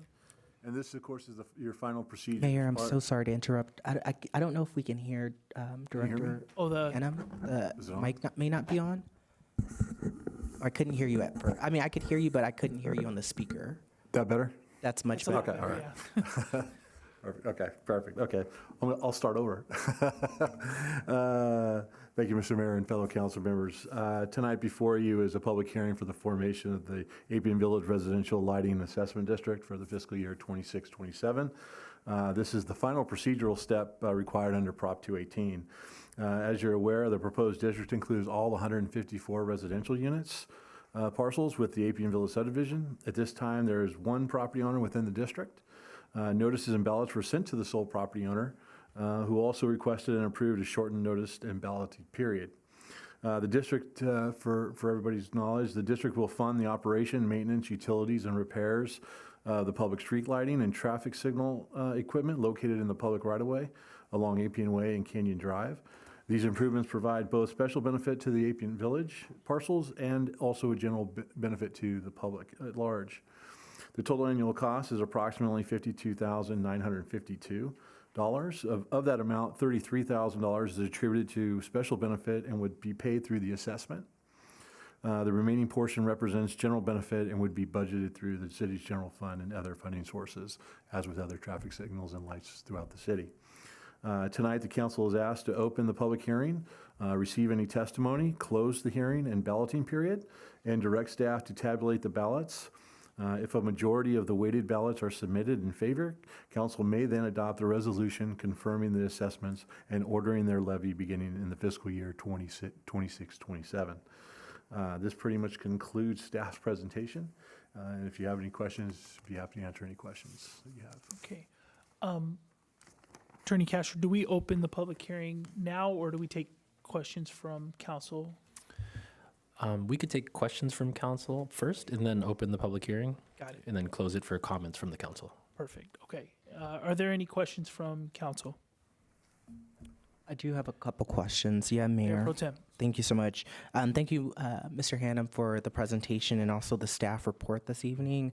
One of the concerns that has been brought up in the community around a new lighting district has been some of the challenges that we've had with the Pinole Valley Lighting District in terms of when there are for example, if someone runs into one of the lights, how do we ensure that, the city can quickly recover and ensure that that lighting district just stays at a high quality? Can you explain how we are ensuring that is, how are we up on the up and up long term when it comes to any damage or maintenance request, how that process or how this current report fulfills that process so that residents can understand that we would just essentially have the money to maintain the district? Okay, yeah, so basically what happens is, of course, as you're aware, the district gets financed, the money gets financed and goes into the district for further repairs and stuff. And then the engineer's report every year outlines what the money is going to pay for. When there are items that happen during the year, like let's say an accident that takes out a pole, the city would still be ultimately responsible for repairing that item. However, there would be assessments in the years that those parcels are paying over time. So that would just be a cost to the city fund, the city general fund, if something were to happen and we had to get in there right away. The city also has the ability to raise, if the benefit and the new improvements and all that raise the amount of cost, the city always has the ability to adjust the levy to be able to accommodate the new fees and or the new cost that it is to finalize that improvement.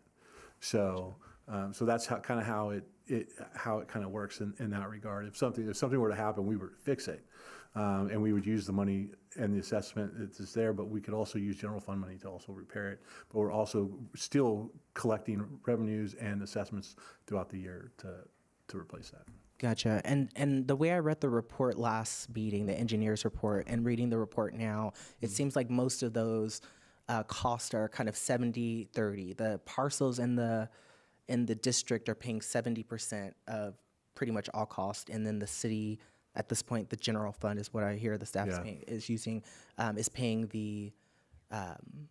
for the remainder, the 70%. the 30%. Yeah. Is there a way that we can include in the formula, if it's not already, a way to reserve? Because again, when those moments happen, like the Pinole Valley lighting assessment, I think everybody really, like even this report, I'm fully supportive of this lighting assessment. I'm glad it's happening in an area that I think it needs to happen. But in what ways can we kind of ensure infrastructure reserve there? Because I would hate to see it dwindle as we start something new. I think you all would too. Oh yeah, no. What I'll do is I'll refer to our public works director and to make sure, because sometimes there are reserves that are built into the assessments. Okay. But I'll let public works director Allegheny absolutely explain that. Please. Good evening, Honorable Mayor and council members. I would like to add to what David explained. That the Appian Village residential project installed new street lights along the frontage of the roadway on Appian Way as well as Canyon Drive. They are on the back of the sidewalk, so they are unlikely to be hit on Pinole Valley Road. The street lights that were hit were in the center median. So we have new street lights. They also replaced the traffic signals at the intersection of Man and Appian, and implemented some upgrades at the signal at Canyon and Appian. So fortunately, we have newer devices.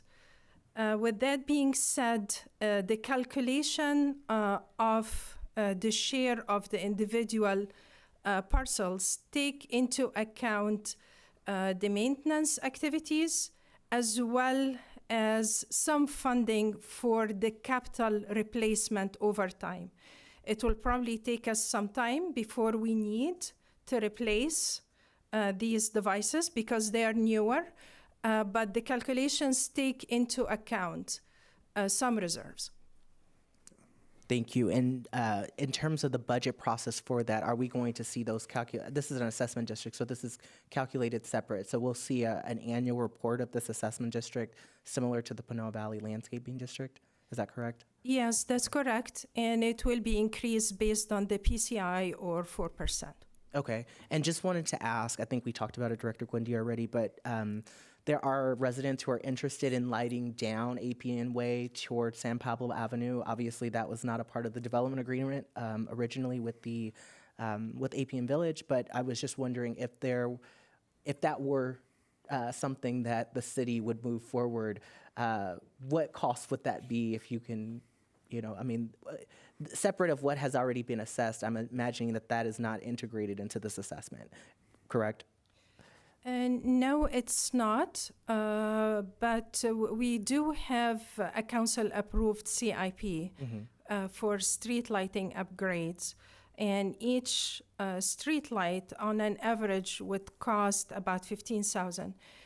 Within the Pinole Valley Road, the LAD, the street lights are different. The average cost is about $20,000. So depending on the location, we are planning to progress with replacements and addition of streetlights. This is in addition to our work with PG&E to upgrade some of their lighting as well. Thank you, and thank you for the report. Okay, any other questions from council members? We can't see Councilmember Martinez Rubin. Any questions? No, thank you. All right. Okay, so we'll open the public hearing. And any public commenters? There are no public comments. Okay, so we'll close the public hearing and bring it back to council for comments. Okay, seeing none, we'll go ahead and move on to item 10B. I'm sorry. We need to adopt the resolution. Yep. Sorry, motion to. And we also have to. Very many apologies, Mayor Tave here. Sorry, this is Lily here. Let's have Dave Hannum announce the results of the balloting, and then you're good to go. Thank you very much. Got it. Okay. As of now, I only have one ballot. So at this point, so okay. I'll go ahead and open the ballot. And there is only supposed to be one ballot as well. Yes.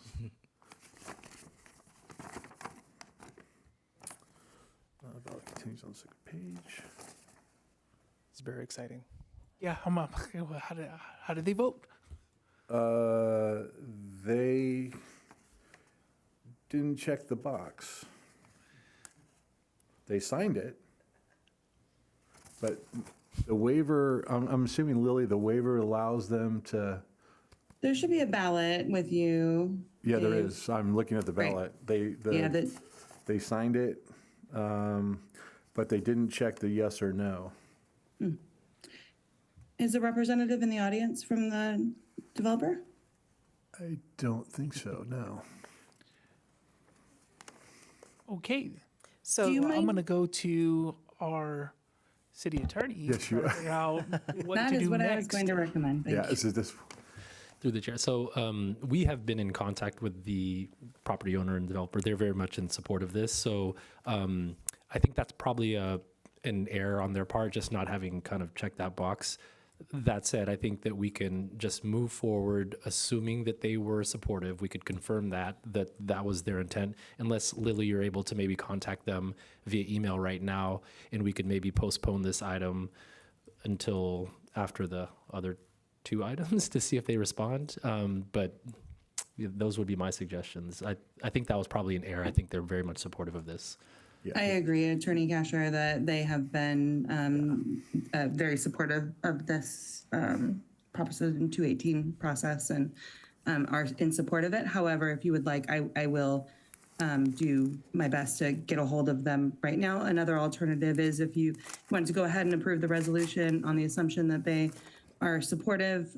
If for some reason we find that they meant to check the no box, then we can bring this back at the next council meeting. Yeah, and Mayor, I think to the city attorney, can I just ask a quick question? Yeah, we had Councilmember Tom. Oh, gotcha. Mayor Pro Tem. Yeah, just to clarify, this is a condition of approval that they annex into the lighting and landscape district, correct? So if this does not get approved, it simply delays their filing of the final map and their ability to sell condos. So I think, they have every incentive to vote in the affirmative. But I think because we don't have anything on record in writing that they filled out the form, I would suggest that we just continue this item until we get that, just to avoid. That feels good. That feels right. Second here. So we had Mayor Pro Tem Murphy. Well, I was just gonna, and I totally agree. I like democracy and voting, as folks know. I was going to ask that because this is a public hearing, can we just continue the item until we get them on the line? Meaning, are we able to go back to the item procedurally and just go to 10B? We have another public hearing. Through the chair, that was going to be my suggestion because they could have just called in to affirmatively express their consent or opposition to this. So if there's a way to get them on the line, we can certainly do that if you guys want to continue this item until the conclusion of the last item on the agenda, I guess it would be. 12A. We could take it after 12A to see if we've heard back from them and reconvene this item for approval. Excuse me. Should we ask them to be on camera on Zoom, just so that there's no question that that is the representative?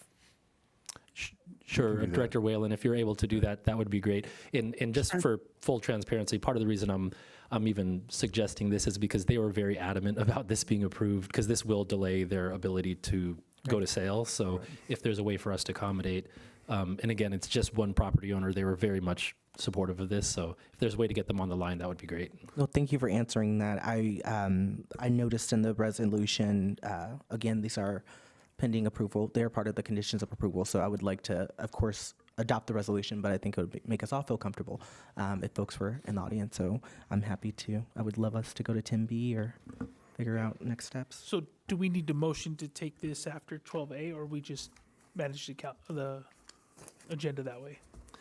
If the council would like to motion to just continue this item to the end of the council meeting agenda, or after 12A, that would be great. So I'll motion to move 10A to be heard after 12A. I'll second. I'll second. Okay. City Clerk? Mayor Tave? Aye. Mayor Pro Tem Murphy? Aye. Councilmember Desai? Yes. Councilmember Martinez Rubin? Yes. Councilmember Toms? Yes. Motion carries. Thank you. Thank you, everyone, and sorry about that. Okay, adoption, 10B, adoption of safety element and health and environmental justice element action. Adopt resolution per staff recommendation. Manager Hannum. Thank you, Mr. Mayor. Again, yes, I'm really glad to bring this item to the council. It's been a long time coming. We've done a lot of work on it with adding a lot of new things from the local hazard mitigation plan, as well as the fire maps that were approved. So there's a lot of things that I'm glad we're finally here. Just kind of a background on the project, as you're well aware, as part of our housing element update and as part of state law, we were required to update our safety element and because we were updating two elements, we had to include the new health and environmental justice element. And so we have that tonight. We also have on the line tonight Noel Anderson, who with MBI. Who will be giving a presentation on our safety and environmental justice element, and then we can ask questions and that. I also just wanted to make sure the council is aware that there were some comments that were brought to you from council. That we answered comments from council members earlier today. We provided the memo for you up there, so you have all those comments that were made from council members prior to the draft or coming tonight. So with that, so Noel, if you're there, I'd be happy to turn this over to you.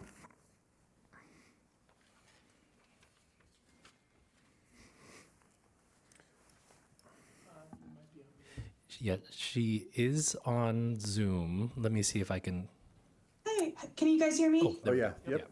There you go. We can hear you now. Wonderful. Thank you so much for having me. I don't think my video is working, but join as a panelist.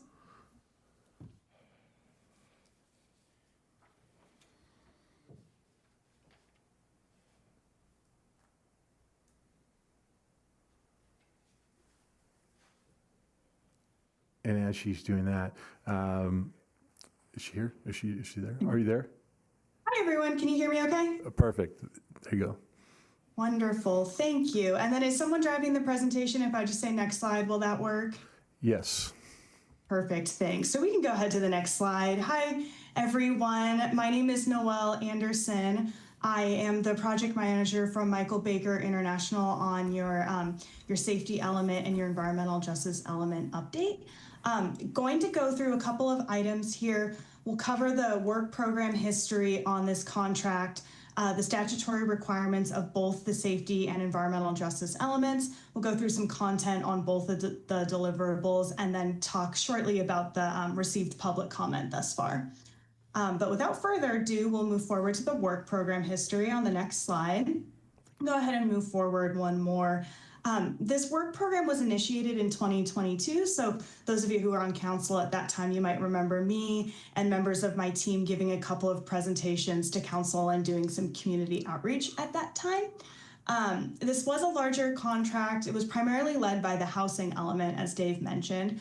So on the next slide, as you can see, the housing element was statutorily required to meet some specific deadlines, which is why that component took front and center really just between 2022 and 2023. The safety element and the environmental justice element followed shortly after, as those deliverables were required to be updated after your housing element was completed. We did have to adjust our schedule a bit because of reasons outside of the city's control. A couple of good things, though, for adjusting the schedule is, one, Pinole had the opportunity to participate in the county hazard mitigation plan, and that has a financial incentive for compliance there that I'll highlight on a following slide. And then the other update was last year in March, your wildfire hazard zone was adjusted. So we had to update the safety element to reflect the new statewide wildfire hazard zone revision. So your safety element and your environmental justice element, they comply with the latest and greatest regulatory requirements.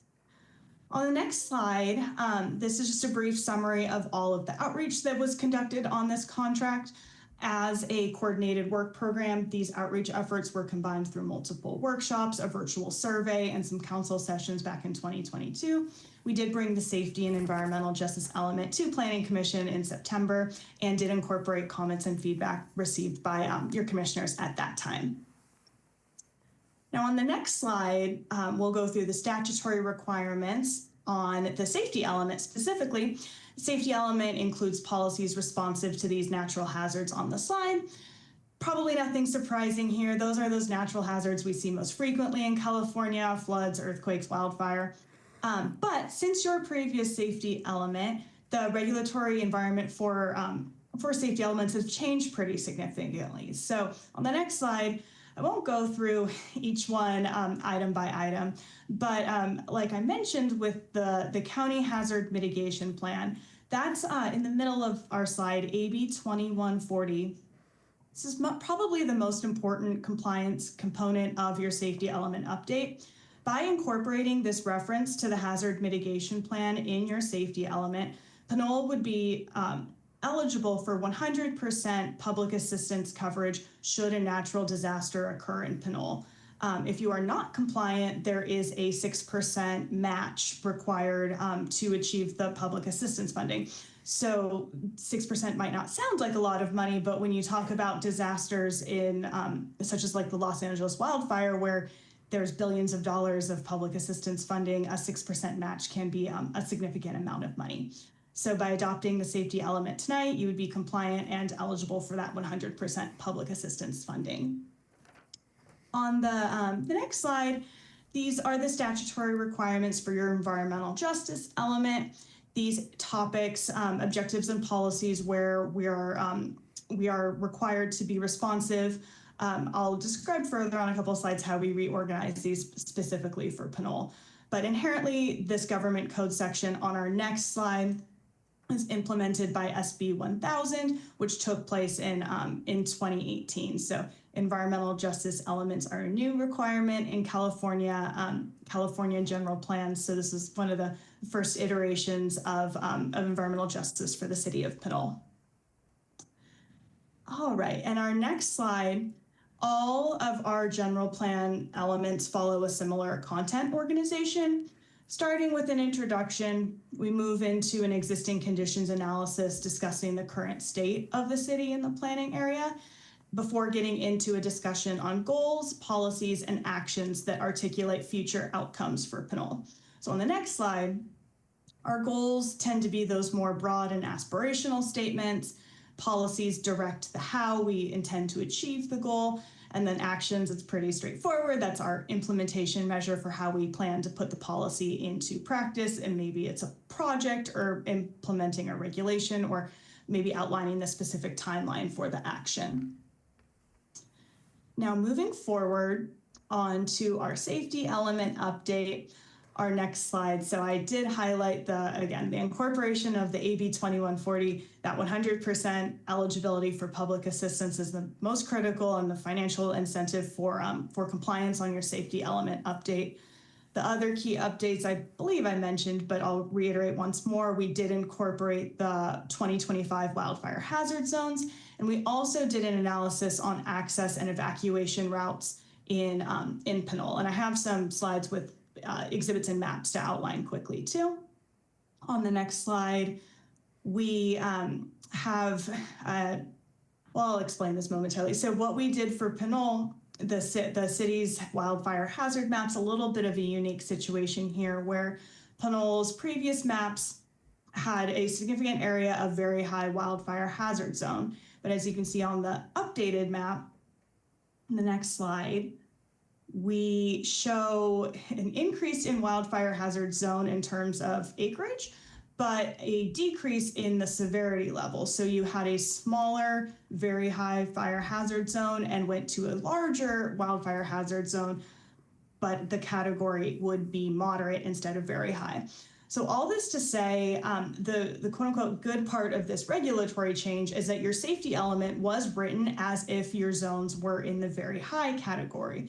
So the policy language is really going above and beyond in terms of the safety and other mitigation recommendations as applied to new development.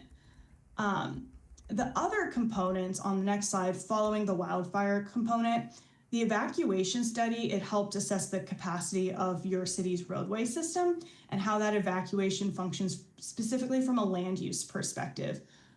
So our evacuation zones are highlighted in yellow, our arterials and highways. It's probably not surprising. Our arterials give egress to I-80, which then provides the east-west access outside of Pinole should an emergency occur. And on the following slide, we have also identified evacuation zones, which is critical to help understand timing and capacity for evacuation as a whole across the jurisdiction. So these zones would help give parameters for your public safety agencies to direct evacuations if there's a need in the future. And then on the next slide, where this was used in GIS, these zones were applied to establish understanding for those neighborhoods with fewer than 2 points of egress. And again, from a land use perspective, this is for information and awareness. Folks in these communities should be aware that there is limited egress. And as part of that communication, if there is an evacuation notice, residents should heed that and take that very seriously and promptly. But to reiterate, the safety element itself is not meant to be a directive. It's not meant to be an emergency operations plan. This is strictly understanding evacuation from a land use perspective and giving that information for your public safety agencies and your community development department to make further land use decisions accordingly. And then on the next slide, I know I've spent a few minutes here talking about those regulatory updates as they apply to wildfire. I'll note that that was the majority of our focus. However, your safety element is responsive to other topical areas as well. Drought, hazardous materials, emergency planning. There are a couple of areas where your safety element goes above and beyond the statutory requirements to respond to safety in the community. And on the next slide is just a quick example of how these goals, policies, and actions were outlined in your safety element. Our goal with the minimized potential loss for life and the policy of how we would implement that for a wildfire mitigation item, incorporating fire safe design, and then requiring new development proposals to show where that egress and evacuation routes would be located to ensure no new neighborhoods are built with only one egress point as required at the development proposal stage. All right, so on the next slide, we'll move forward to our environmental justice and health element, where we built off components from the city's previous health element. We were able to organize existing policies that met the statutory requirements for environmental justice and then integrated them into this organizational structure where we're focused around equity and access, equity and environment, civic engagement opportunities, and generations, preserving the right of future generations to live, work, and enjoy Pinole. And On the next slide, I'll go over some of the, similar to the safety element, there were a few unique components with the environmental justice element. The state's designation criteria for what constitutes a disadvantaged community or an impacted community are shown on this slide. And where it is unique is that there are 2 census tracts in Pinole where they meet at least one of the criteria markers. There's one census tract that meets 2 criteria markers. But on the next slide, you can see is that significant components of these census tracts are located outside of the city's jurisdiction, outside of the city boundaries. So therefore, data is influenced by land uses and governance that are outside of the control of Pinole. So we can zoom in on the following slides a little bit in more depth. This is Census Tract 3922, where we're showing a small portion of the city within a disadvantaged census tract within the city of Pinole. And the following slide shows a bit larger of a census tract, but still considerably, the significant part of the census tract is again located outside of Pinole. On the next slide, the first census tract, it was actually the jurisdiction that's within Pinole is so small that census data cannot be broken down to that level. It's even smaller than the census block. Essentially, we've come to the understanding that it's likely 100, 200 people based on that number of housing units. It's about 62 units. Similarly, on the following slide, we are showing about 143 housing units, so assuming a population of 477 within that disadvantaged census tract. So all this to say is that this is why the goals and policies in your environmental justice element were not only designed to address these communities, but really to address social vulnerability across the board. We can all acknowledge that social vulnerability isn't necessarily respecting the boundary lines of US Census tracts. And in addition to the characteristics can be either permanent or temporary depending on someone's circumstances, and that policies should be responsive and inclusive accordingly. I'll move to the next slide too, just to give some examples of how that was applied in your environmental justice element, where we're supporting equity across key life factors. One of the policies was supporting and encourage educational programs and practices that improve public health. And the action is encouraging physical activity and providing a broad range of recreational activities across the community to achieve that goal and policy. So all this to say, both of your safety elements and environmental justice elements reflect the feedback that we were given during the public outreach process, and also considered public comments that we received during our workshop this past August. So on the next slide, I can cover this very briefly. We did have a outreach event on October 27th, 2025, where we did go over the content of both the safety and environmental justice element to get some initial feedback. The questions that we got really focused primarily on the safety element over the environmental justice element, covered some feedback on evacuation, regional coordination on emergency preparedness, and got a couple questions about dam inundation and how that evolved risk evaluation. On the next slide, those who attended the outreach and those who were able to engage in a virtual capacity did have the opportunity to take a quick survey about our policies. And we did outline the top policy priorities in the safety element, hearing that folks were really concerned about reducing the risk of crime and essential services during a public health crisis.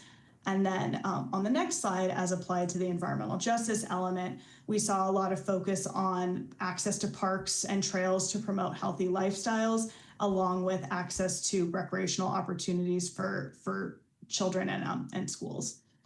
So that concludes my, and one last slide. We did receive some written comments on the survey regarding the safety and the environmental justice element that we did report back to city staff, as the comments were typically not at the policy level where we were able to directly integrate one-to-one feedback, but did appreciate the feedback from folks who are interested in active transportation and also ensuring the city's drainage system is working adequately. And with that, I'll conclude our presentation. I am available if there are any questions, and I did appreciate the feedback that we received from council today via email. So happy to address the safety element or those red lines for comments that we already received today. Thank you. Okay, thank you for the presentation. We'll bring it back to council for questions. Councilmember Thomas? No questions. Okay. Can't see if a hand's up. Councilmember Martinez Rubin? No questions, thank you. There's plenty to read, very interesting, and I appreciate all the work to date. Great. Thank you, and we'll go to public comment for this item. Mayor, there are no public comments. No public comments. Mayor, I do have a couple of comments or questions, comments. Go ahead, actually. Mayor Pro Tem. Yes, and thank you to our staff for putting this together. Given the change in regulatory landscape over the last couple of years, this is great to finally see in front of us. And also thank you to the memo that was written today and dated today with the recommended revisions to the draft safety element, given some of our council questions and comments.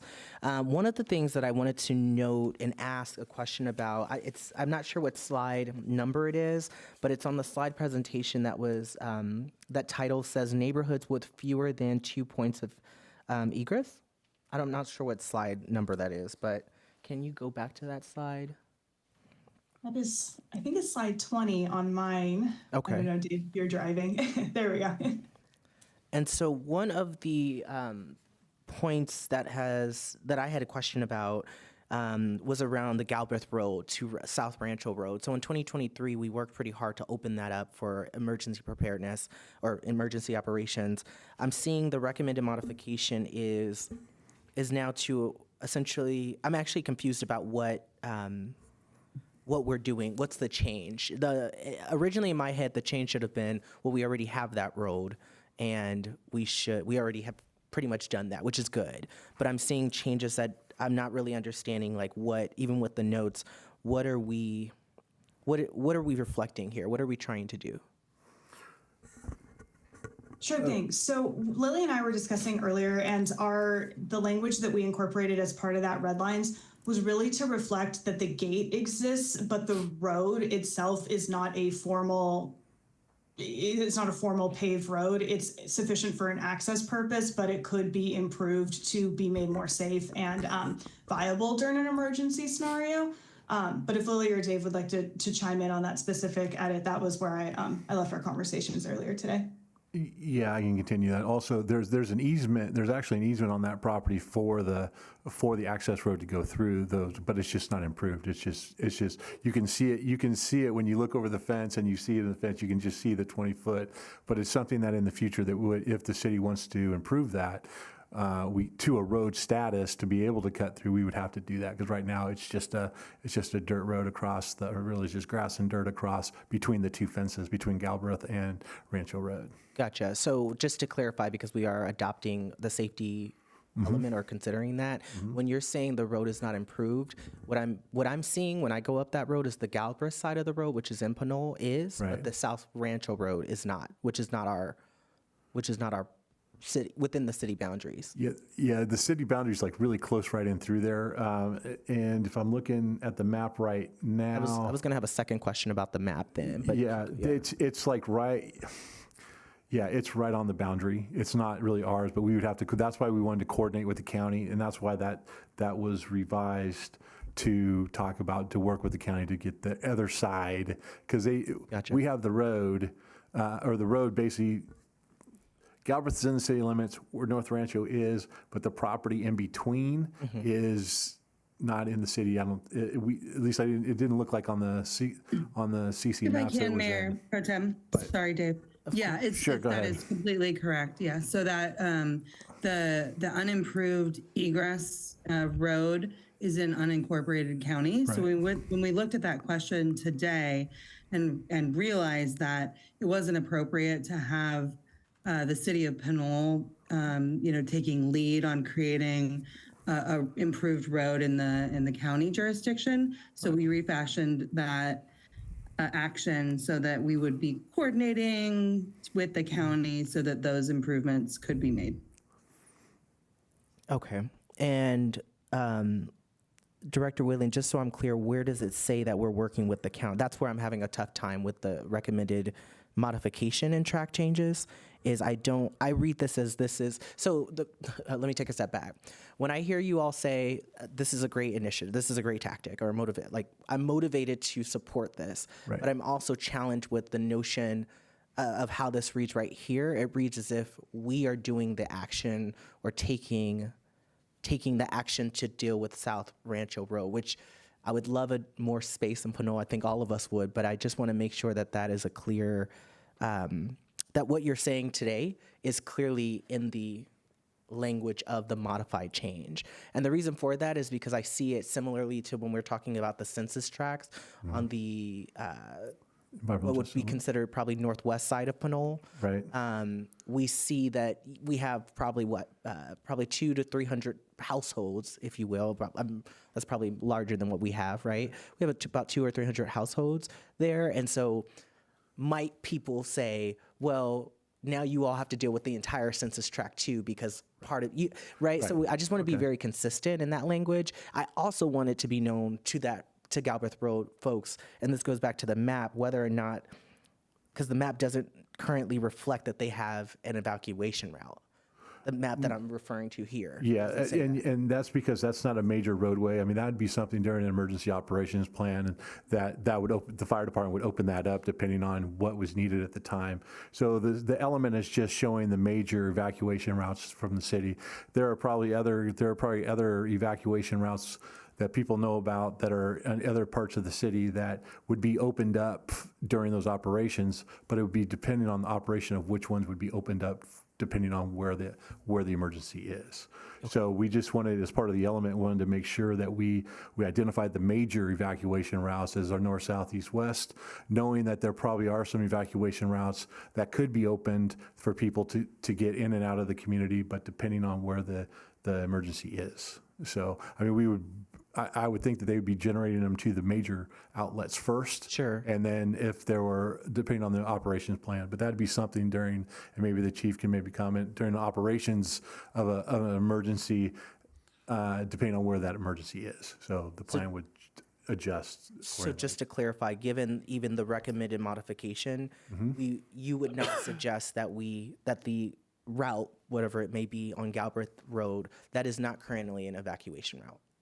Well, it can be, yeah. I mean, it's the current evacuation route, but I guess the question is, and I'm gonna refer to my consultant here, is that it's not like a Pinole Valley Road, right? It's not Appian Way. It's a way to get out of the community. It is, so technically it is. We don't have control over it. We just want to make sure that we maintain our access, and then if and when the county steps up and we want to improve that to a full-blown road access, because right now it's just grass. Okay. It's just grass and dirt. So I think when you look at the language, it's stating that we're going to protect our side pretty much on the Galbraith Road side. We're going to maintain our access. We're going to maintain the fence.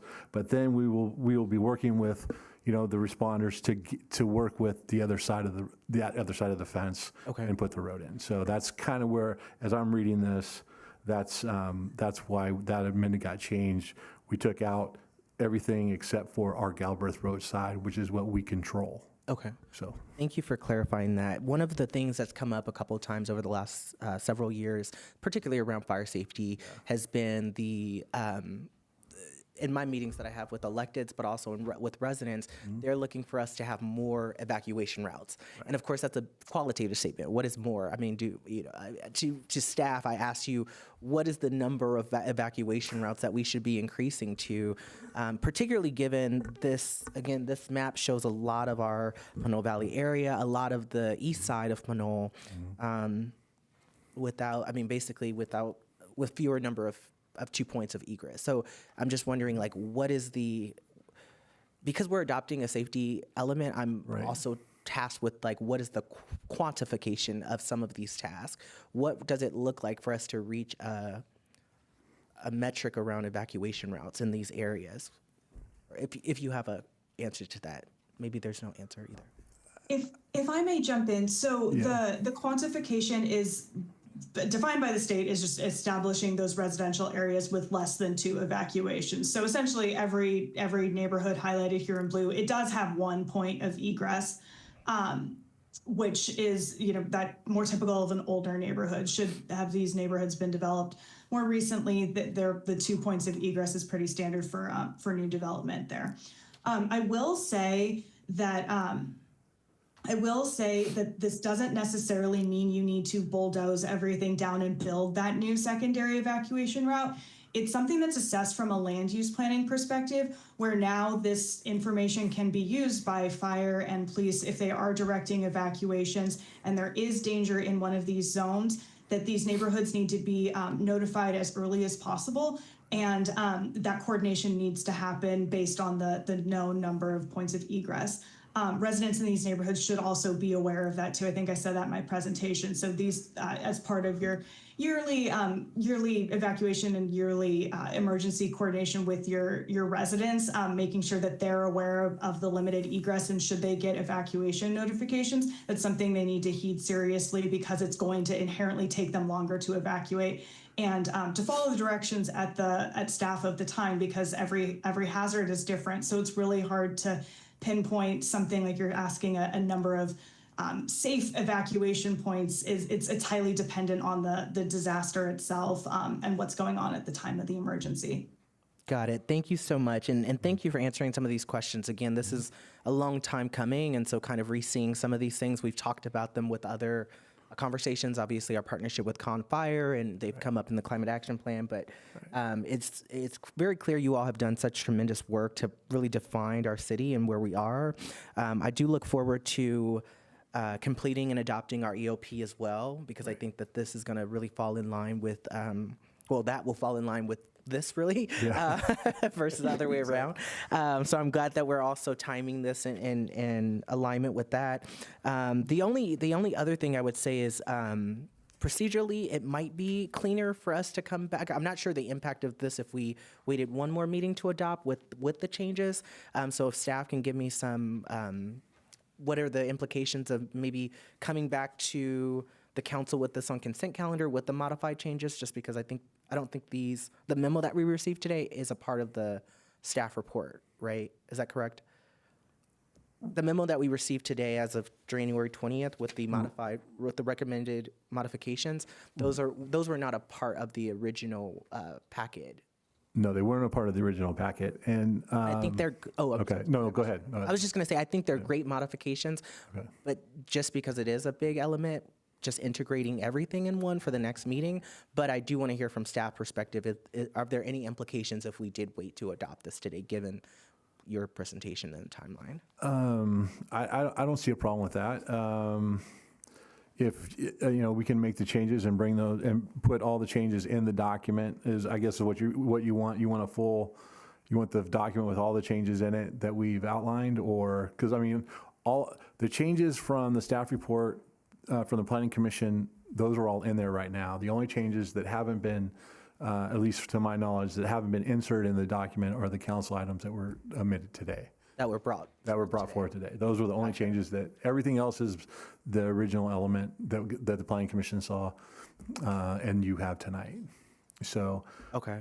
So if you're wanting to bring it back under consent, you can. There's no reason not to. But these are the only changes, and these would be put into the document, and then we would post it, or put it on the website and have our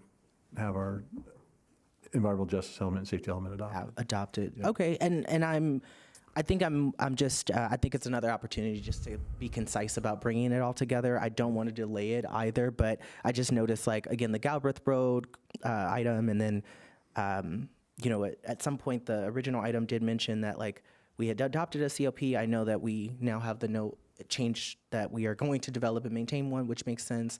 Right.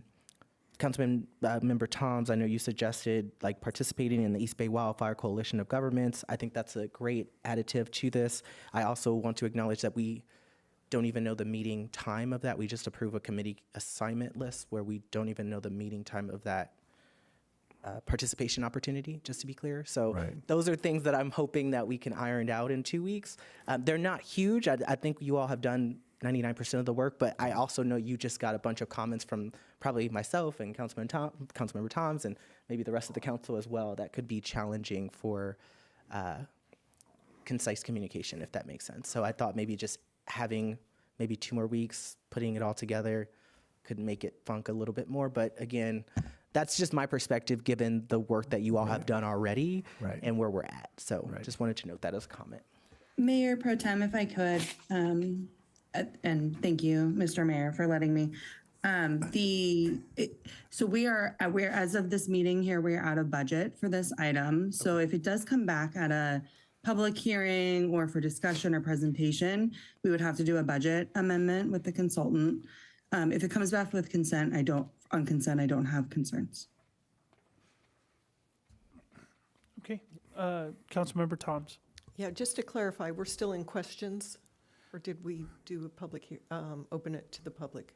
I think we still need to do public comment questions. So the question would be, is if we made a motion to adopt, it would be with these modifications, and then staff would make the modifications before the final is posted as part of the general plan. Right. But because we have all of these in writing, and you know, I provided some input, and I think others did too. Right.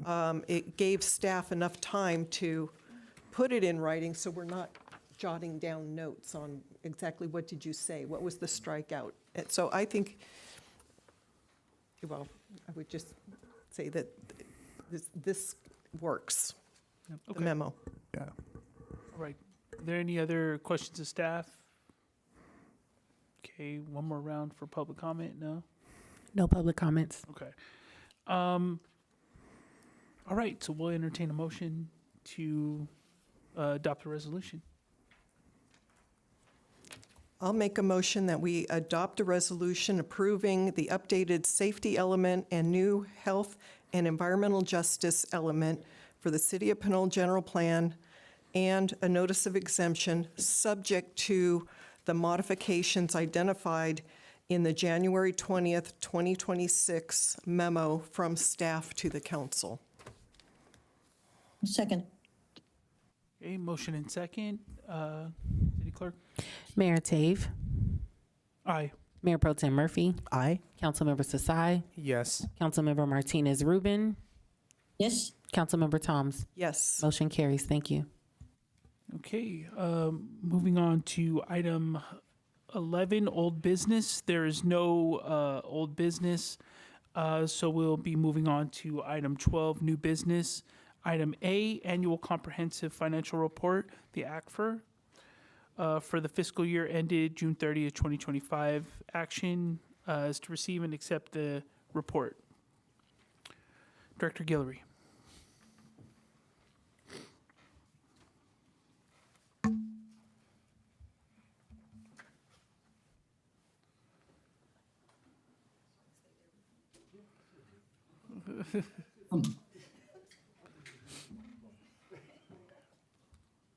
Hello, good evening, City of Pinole Council member. Can you hear me? 1 second, we'll have Director Guillory introduce the item, and then we'll move to the presentation.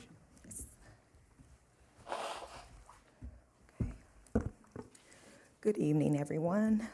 For this item, staff recommends that the City Council receive and accept the annual comprehensive financial report, known as the ACFR, for the fiscal year ended June 30th, 2025. And before I hand it over to our auditor, Mark Hugh of the PUN Group, I'm just going to give a short introduction. So the city issues a complete set of financial statements each year that conform to accounting principles generally accepted in the United States of America. The financial statements are audited by an independent, certified public accounting firm, in this case, the PUN Group. Included in the attachments to this item are the annual comprehensive financial report, which contains the required audited financial statements, as well as other useful supplemental information, including agreed upon procedures for review of our sales tax measures. So that includes the Measure S 2006, Measure S 2014, and Measure I 2024. Also, before I hand it over, I'd just like to highlight that as a standard practice, the city does submit its annual ACFR to the Government Finance Officers Association Award Program, known as the Excellence in Financial Reporting. And as of the fiscal year 2023-24, it was the city's 26th consecutive year of winning that award. And we have also submitted the ACFR for the fiscal year 2024-25, which you have before you tonight. And we do expect to get that award, which would make the 27th consecutive year. And then lastly, I would like to give special thanks and acknowledgement to the finance staff. That includes our senior accountant, Maria Mata, as well as accounting specialist, Anthony Colden. And with that, I will hand over the presentation to Mark Hugh. Thank you. Good evening, the City of Pinole Council members. My name is Mark. I'm the auditor of the City of Pinole. I would like to present the communication to the governments tonight. So this is the contents. Next one, please. The first one is a required communication based on the AUC 260. Next one, please. The Coley Denali is the partner. I'm the manager on this job, and the Ross Gothard is the QC partner. Next one. So the first one, the PIN group complied with all the relevant requirements regarding the independence. And the city disclosed all the significant accounting policy in Note 1 to the financial statement. Here are the significant estimate, including investment fair value, depreciation and amortization on the capital assets, net pension liability, the OPEB liability, and the compensation absence. Next one.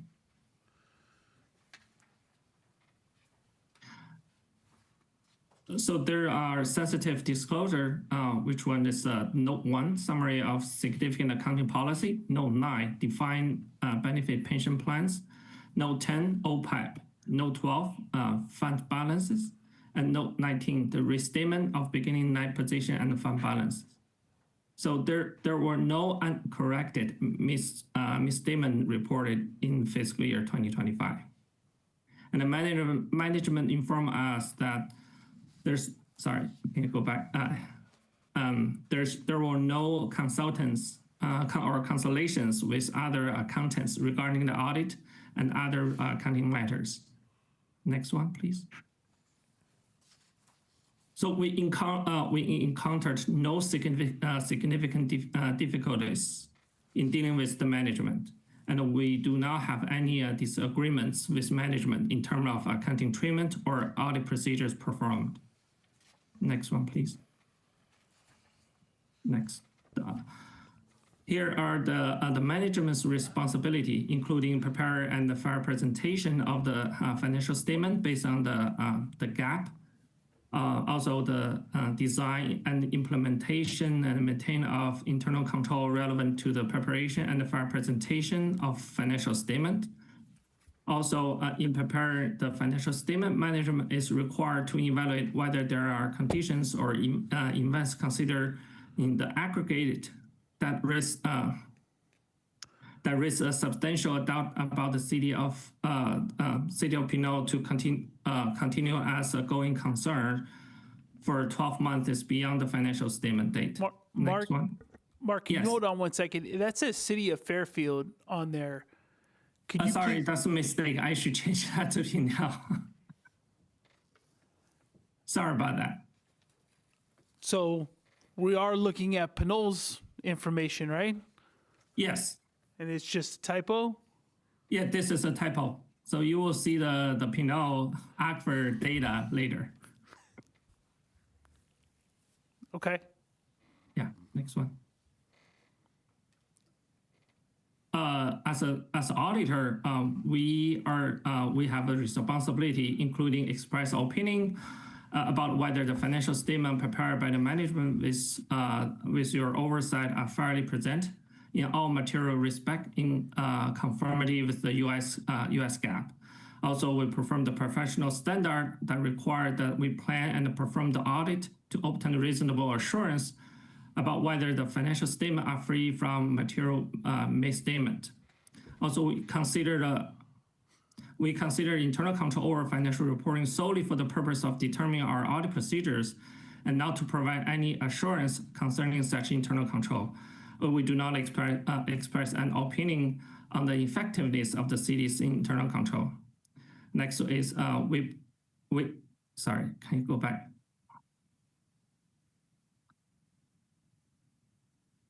Next one is we exercise the professional judgment and maintain the professional skepticism throughout the audit. Last one is we identify and assess the risk of material misstatement of the financial statement, whether due to fraud or error, and design and perform audit procedures responsive to those risks, such as procedure including examining on a test basis evidence regarding the amounts and the disclosure in the financial statements. Also, can you go to the next one? Yeah. We're also obtaining an understanding of the internal control relevant to this audit in order to design the audit procedure that are appropriate in the circumstance, but not for the purpose of expressing an opinion on the effectiveness of the city's internal control. Sorry, this is a typo again. The next one is evaluate the appropriateness of the accounting policies used to the reasonableness of the significant accounting estimates made by the management, as well as evaluate the overall presentation of the financial statement. Conclude whether in our judgment there are conditions or events considered in the aggregate that raise substantial doubt about the city ability to continue as a going concern for a reasonable period of the time. So, sorry, next one. Here are the overall of the financial statement. In 25 compared to 24, City of the Pinole, we can see the total current asset and non-current asset. The current assets keep almost the same, just decrease 2 million. The non-current asset include the lease receivable, with decrease 87,000. The capital assets almost keep this flat during the compared 2 years. So deferred outflow of resources, sorry, go back. It's decreasing 6 million from 24 to 25. In the current liability and the non-current liability is increased 1.7 million compared to 24. Non-current liability basically keep the same. You can see it's just the 1.28% change. The deferred inflow of resources, they decreased from 17 million to 13 million, primarily due to the pension related deferred inflow. Sorry. Yeah, the net position changed a little bit, just decreased from 38 million down to 35 million. Sorry, next one. Expenses. The expenses increased 2.4 million or increased 5.6%. The program revenue, total program revenue increased 1.1 million or the 7% compared to 24. The net cost of service almost the same, but just the increased deficit for 1.2 million. The general revenue increased 1.1 million or 5.3% compared to 24, and the investment earnings almost keep the same. It's just the last $200,000. So give us the net change in net position, 2.6 million deficit compared to loss compared to 2024 2.2 million loss. Sorry, next one, please. Here is the general fund balance sheet. So for the asset, the assets 33 million compared to 34 million in 24. The liability is 4.6 million compared to 1.3 million in 24. The deferred inflow is a 590,000 compared to 530,000 in 24. So the fund balance, total fund balance, is 28.4 million compared to 32.3 million in last year's. So next one, please. So the revenue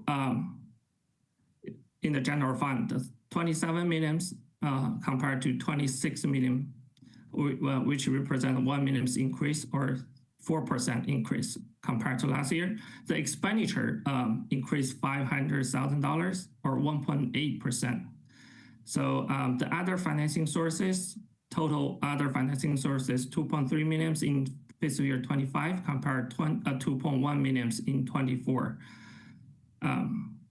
Yeah, so next one, please. This is, I just want to emphasize this, the restatement of the beginning net position and the fund balance is purely due to the city implement the GASB 101. So we have to restate the 24 beginning balance to restate the 24 compensates absence liability. So this is not a counting error or anything, just because the city need to implement the GASB 101. Next one. So audit result. The next one. So we issued an unmodified opinion for all opinion units. So financial statements are fairly presented in all material respect. Accounting policy has been consistently applied. The estimates used are reasonable, and the disclosure are properly reflected in the financial statement. This is the opinion we can issue. This is the highest opinion and we can issue, which is a totally clean opinion. Next one. There's no any internal control related matters identified during the audit. So next one. At the same time, we also issued the 26 Measure S, 2014 Measure S, AUP, and the 2024 Measure I. So we issued an unmodified opinion for 3 reports, and that there's no finding for internal control or financial reporting or compliance. Next one. There's other results. First, no disagreement with management, and there's no material weakness or significant deficiency were identified in internal control or financial report or compliance. And there's no accounting issue where there was a question on authoritative guidance noted, and there's no inappropriate activities were noted. Next one. Yeah, that's about it. Thank you. Just let me know if you have any questions or comments. Right. So we'll bring this back to council for questions. I have none. I do. Just asking a quick question about the slide. Sorry, I just lost my question. Slide 13 is talking about our government-wide City of Pinole Statement of Net Position. Can you help us? I know you had a different city that you had mentioned earlier, but can you help us understand kind of what this net position means and how it's comparable to other cities? The net position is, I think the net position is represent that the city that you can use when you need it. Though you can allocate the funds when you need it. Those are included. Let me see. 13. So there's the 3 categories. The first one is net investment in capital asset. The second one is restricted, and third one is unrestricted. So the first one is we use how we calculate is use the capital assets balance minus the related capital assets related long-term debt. Basically, this is what we have. So we present how there's a 42 million that's related to the capital assets in the net position. The second one is restricted, basically because of there's a different funds that the different restricted purposes the city cannot just use on other purposes in this category. So there's a 29 millions. And the third one is unrestricted. Basically, the city can use that fund. There's no restrict on it. So, but you can see right now the unrestricted fund balance, net position is the deficit 35 millions. Thank you. And then on slide 15, can you help me understand what is the deferred inflows of resources? I see they've increased by 11%. What does that characterize in terms of our budget? What are those? Oh, that's related to the pension and OPEB. Gotcha. You know, to pension OPEB. The general fund. That's two items. One is unavailable revenue, and the second one is a deferred inflow with the with the leases, which is a GASB 87. I'm so sorry. Clarify that for me one more time. I thought I heard you, and then I think it turned into something else. The deferred inflow of resources on slide 15 is referring to the pension?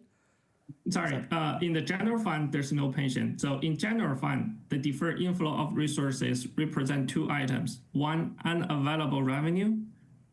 Second is the GASB 87 leases related deferred inflow, which means the GASB 87 leases, which is if the city has a lease out, something like, for example, they lease out the towers or houses or buildings, they collect the money and that's recorded into the lease receivable.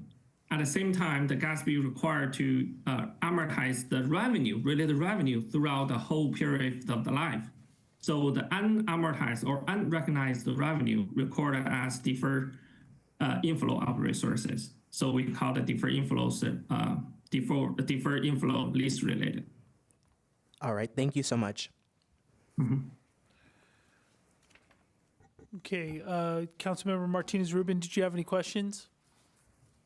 No questions, Mr. Hu and all the group at the PUN group. I want to thank you and Director Guillory for all the tables that you provided. There's a lot of detail, a lot of useful information that I find very interesting, and always want to augment my familiarity with them for the year coming in that we are now in. So the report serves us as a wonderful reference, in particular the tables that show the fund balances over several years. Mm-hmm. That is particularly interesting to me. So just thank you. If there was a question that I had, I can't find it now. It had to do with the calculation of a certain rate and how that came to be, but not that greatly important, just my curiosity so that I could be able to come up with the same figures that you did. But I'm counting on you to have done that. Thank you.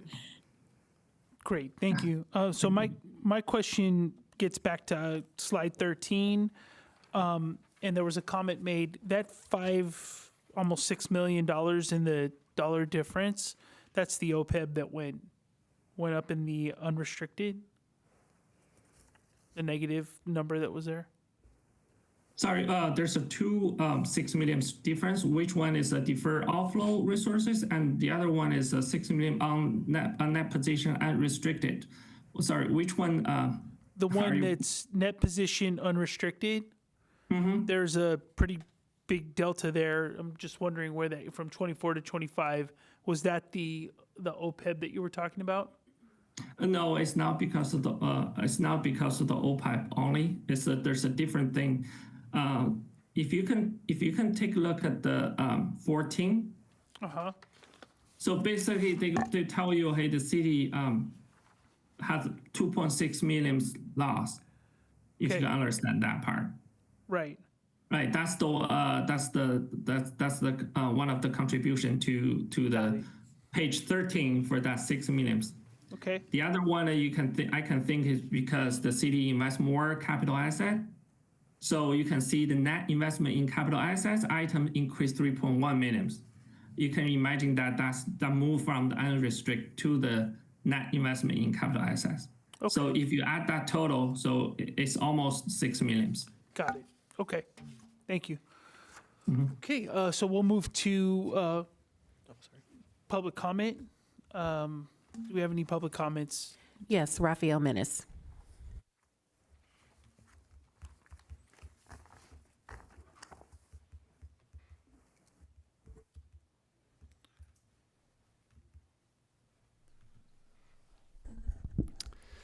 Good evening again, Mayor, Council, staff, members of the public. My name is Raphael Mess, a resident of Pinole, and I have several questions and comments tonight. I'll probably not get through all of them in 3 minutes, but there are major I'll send in writing. So first off, referring to page 327 of the agenda packet on, let's see, basically the total assets decreased, but the depreciation, it seems like, increased. So I'd appreciate clarification on that. On page number 342, it noted that the liability for accounts payable in the general fund as of June 30th, 2025 was $1.262 million. And I was curious as to whether that's typical or whether it was unusually large in that given period. Let's see. On page 345, I noted what looked like a moderately substantial decrease in OPEB expenses, if I'm reading that correctly. And I was curious as to the causes behind that. On page number 350, I noted there was an adjustment of exactly $1 for other receivables, and I was curious as to what was the cause of that particular adjustment. On page 389, I noted that only one category out of the several listed had a real return rate of above 6.90%, which was CalPERS expected rate of return. That's a point of concern for the future. On page 391, I was curious as to whether the measurement date was June 30th, 2024 or June 30th, 2025. On page 392, I note that there's an expected increase in deferred outflows of resources for both the miscellaneous and safety plans of a year ending June 30th, 2027. I was curious if there could be more detail provided as to that. Again, on page 392, I noted there was a substantial increase in assumed expenses for OPEB, contrary to the earlier comment, I think. So I was curious as to what caused the $8,619,583 increase in OPEB expenditure assumptions. I think that's expenditure. It could be deferred inflows of resources, but in either case, it's a substantial change, and I'd appreciate clarification on that. And I'll conclude my comments there and send the rest in writing. Thank you. Thank you for public comment. I would say, Director Guillory, if you could field any of those questions. Yes. If not, maybe we can get back to Mr. Menace, but if you could, please. Yes, if I could get back to him, there's a lot of numbers behind all of the questions, so yes. Can you speak to any of them generally? I would rather respond in writing to all of them. Yeah, and that'll give me some time to make sure that it's accurate. Completely get it. This is a little harder to remember than budget. Right. No, I got you. Thank you, though. Okay, so we'll bring any other public comment? No more public comments. Okay, we'll bring it back to council for any comments. Mayor, move approval of the annual comprehensive financial report through the fiscal year ended in June 30th, 2025, for us to move and receive and accept the report. Thank you. Okay, I'll second. I'll second. Okay, well, we had a move in second. Are there any questions, comments? I do have one. I would just say that, for the record, can we have the City of Fairfield changed to City of Pinole if those slides are meant to be for City of Pinole? I think that this just got, for whatever reason, a typo in there. Yeah, sorry about that. I did miss that when we printed those out, but I will say that that language is pretty standard. Yeah, so it's not specific to. Okay, so yeah, just for the record, when we do the packet, if Yes. we can have it corrected. But I'll second the motion. City Clerk? Mayor Tave? Aye. Mayor Pro Tem Murphy? Aye. Councilmember Sasai? Yes. Councilmember Martinez Rubin? Yes. Councilmember Thomas? Yes. Motion carries. Thank you. Okay, thank you, Director Guillory, for the presentation. So we'll move on or go back to 10A with hopes that the applicant does have a positive or negative vote. So through the chair, if I may, we do have a representative for the property owner, Dana Tsuboda, online now. So if I may, Mayor, if you would please reopen the public hearing, and then we will clarify the ballot that was submitted by the property owner, at which point we could then close the public meeting and then take up a vote on the item. Okay, so we'll reopen the public hearing for item 10A. And do we have any public comment? Or is it the applicant comment? Yes, so I will just note, confirming, Dana, are you online? I am. Okay, wonderful. So, so this is Dana, the owner's representative. I just wanted to clear, just for the record, note that there was a ballot submitted by the property owner, timely submitted earlier. There appeared to be an omission in the ballot that we noted when the ballot was opened. A duly authorized representative of the owner is now present on Zoom, and so. Dana, I wanted to just confirm, could you just state your title and confirm that you're a duly authorized representative to sign on behalf of the owner? I am a duly authorized representative. My name is Dana Sabota. I'm the Chief Legal Officer, and I am for the managing member of the owner, and so authorized to sign any ballots on behalf of the owner. Great. And just to confirm, the owner being Civic Pinole LLC? Correct. Great. And then, Dana, could you please confirm your vote in support of or opposition of the assessment? We are voting affirmatively in support of the assessment, please. Wonderful. Okay. Thank you very much. Thank you. Okay, so we'll close the public hearing and then bring it back for action. Okay. Great. So we'll close the public hearing. Okay, back to council to entertain a motion to approve. It's to take the first hearing, right? Mr. Mayor, I'll move that we, having tabulated the Prop 218 ballots as confirmed just now, that we adopt the resolution confirming the assessments for the Appian Village Residential Lighting Assessment District for fiscal year 26-27. I'll second that. Okay, it's been motioned and second. City Clerk? Mayor Tave? Yes. Mayor Pro Tem Murphy? Aye. Councilmember Sasai? Yes. Councilmember Martinez Rubin? Yes. Councilmember Thomas? Yes. Motion carries. Thank you. Thank you. Okay, so we'll be moving on to item 13. It's our second citizens to be heard for citizens that had not spoken on the first citizens to be heard. Yes, we have Rafael Menace.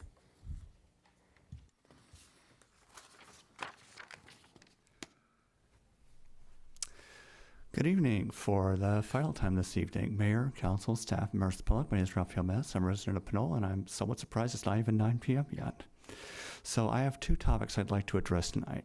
First, the overall presence of COVID-19 in the community continues to be at a very low level as per the cdc.gov/NWSS data. There's maybe a very slight increase. There's a couple of sites in Alameda County that are at high or moderate, but all the sites in Contra Costa County, so far as I can determine, are still in the very low category. So still relatively lower risk, and it's started to decline slightly on the national level, but you should still get vaccinated or boosted if you haven't, and it's safe for you to do so, and, wear masks in crowded indoor areas and so on. All the challenges we've had to face these past several years. And secondly, I'd like to note that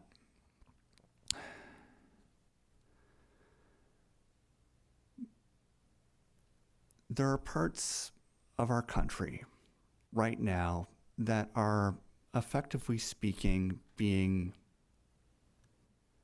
occupied by federal law enforcement forces acting in a questionably legal fashion, in my non-professional opinion. I'm speaking of Minneapolis and the actions of Immigrations and Customs Enforcement and the Department of Homeland Security more generally acting to break into citizen and non-citizen homes alike without appropriate warrants, the seizure of citizens and non-citizens and their detention and, on occasion, deportation in defiance of law.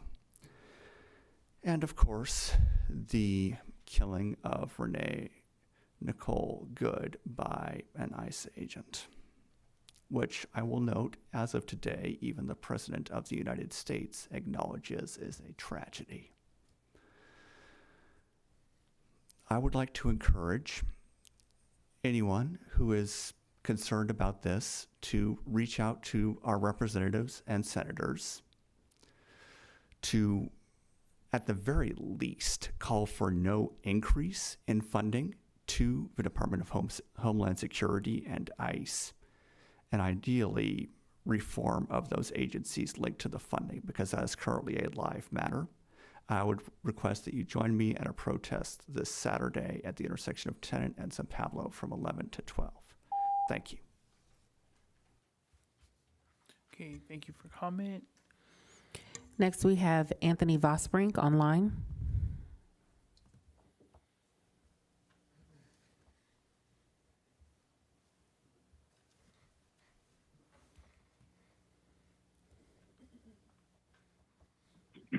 Hello, can you hear me? Yes, go ahead. Yes, my name is Anthony Vosbrink, long-time citizen of Pinole, over 50 plus years, taxpayer.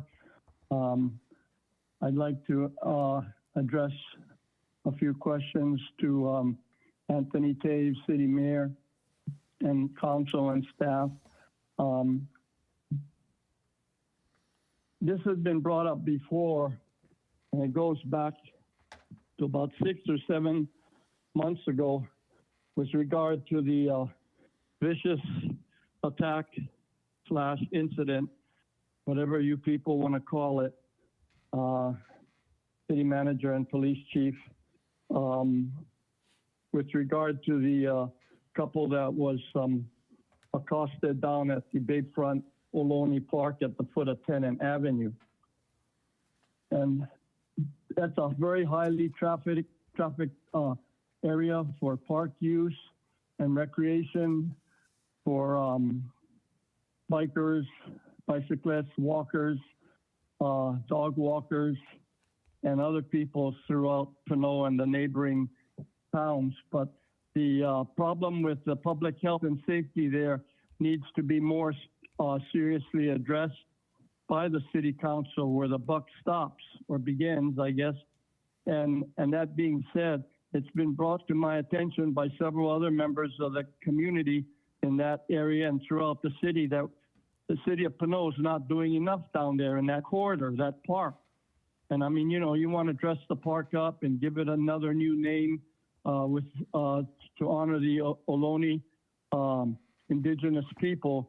But I think we got to take care of some infrastructure business first. And it was several times we asked for more hardened security down there. Granted, we're short of one or two police officers, so I don't know where that's going to end up going. But I know they put up maybe 2 lights, but they put up the two cameras over the in the middle of the Mr. Vosbrink, you have 45 seconds. but they have yet to address new signage down there or updated signage with regard to public safety, and the 2 or 3 lights we asked for in and around the parking lot area where it gets pitch dark at 5 o'clock in the evening. And Cameron Sasai was supposed to get back to the community and us 3 or 4 months ago, and he never did. Nobody from the staff did. Why we can't get some solar lighting out there. Now, it's not going to bug the wildlife where there's no people around the railroad tracks there, and we've got tons of lights already, but it's only directed to inside the Public Works Administration building and wastewater treatment plant. But Thank you, Mr. Vosbrink. Okay, any other public comment? There are no more public comments. All right, so we are now ready to adjourn or move on to, we have an adjournment request. Councilmember Sasai, please. Thank you, Mayor. I just wanted to honor a request that Mr. Menace had made at our special meeting last week to adjourn the memory of Renee Nicole Good, who was shot in the head 3 times and murdered by Immigration and Customs Enforcement in Minnesota. And I know we've expressed as a council that we believe in public safety and the rule of law and protecting all of our residents. And so I just want to make sure we acknowledge that and leave room to reflect on our legacy. Thank you, Councilmember Sasai. We're now ready to adjourn. I adjourn the meeting to our next regular city council meeting of February 3rd in remembrance of Renee Nicole Good and Amber Schwartz. Thank you, everybody.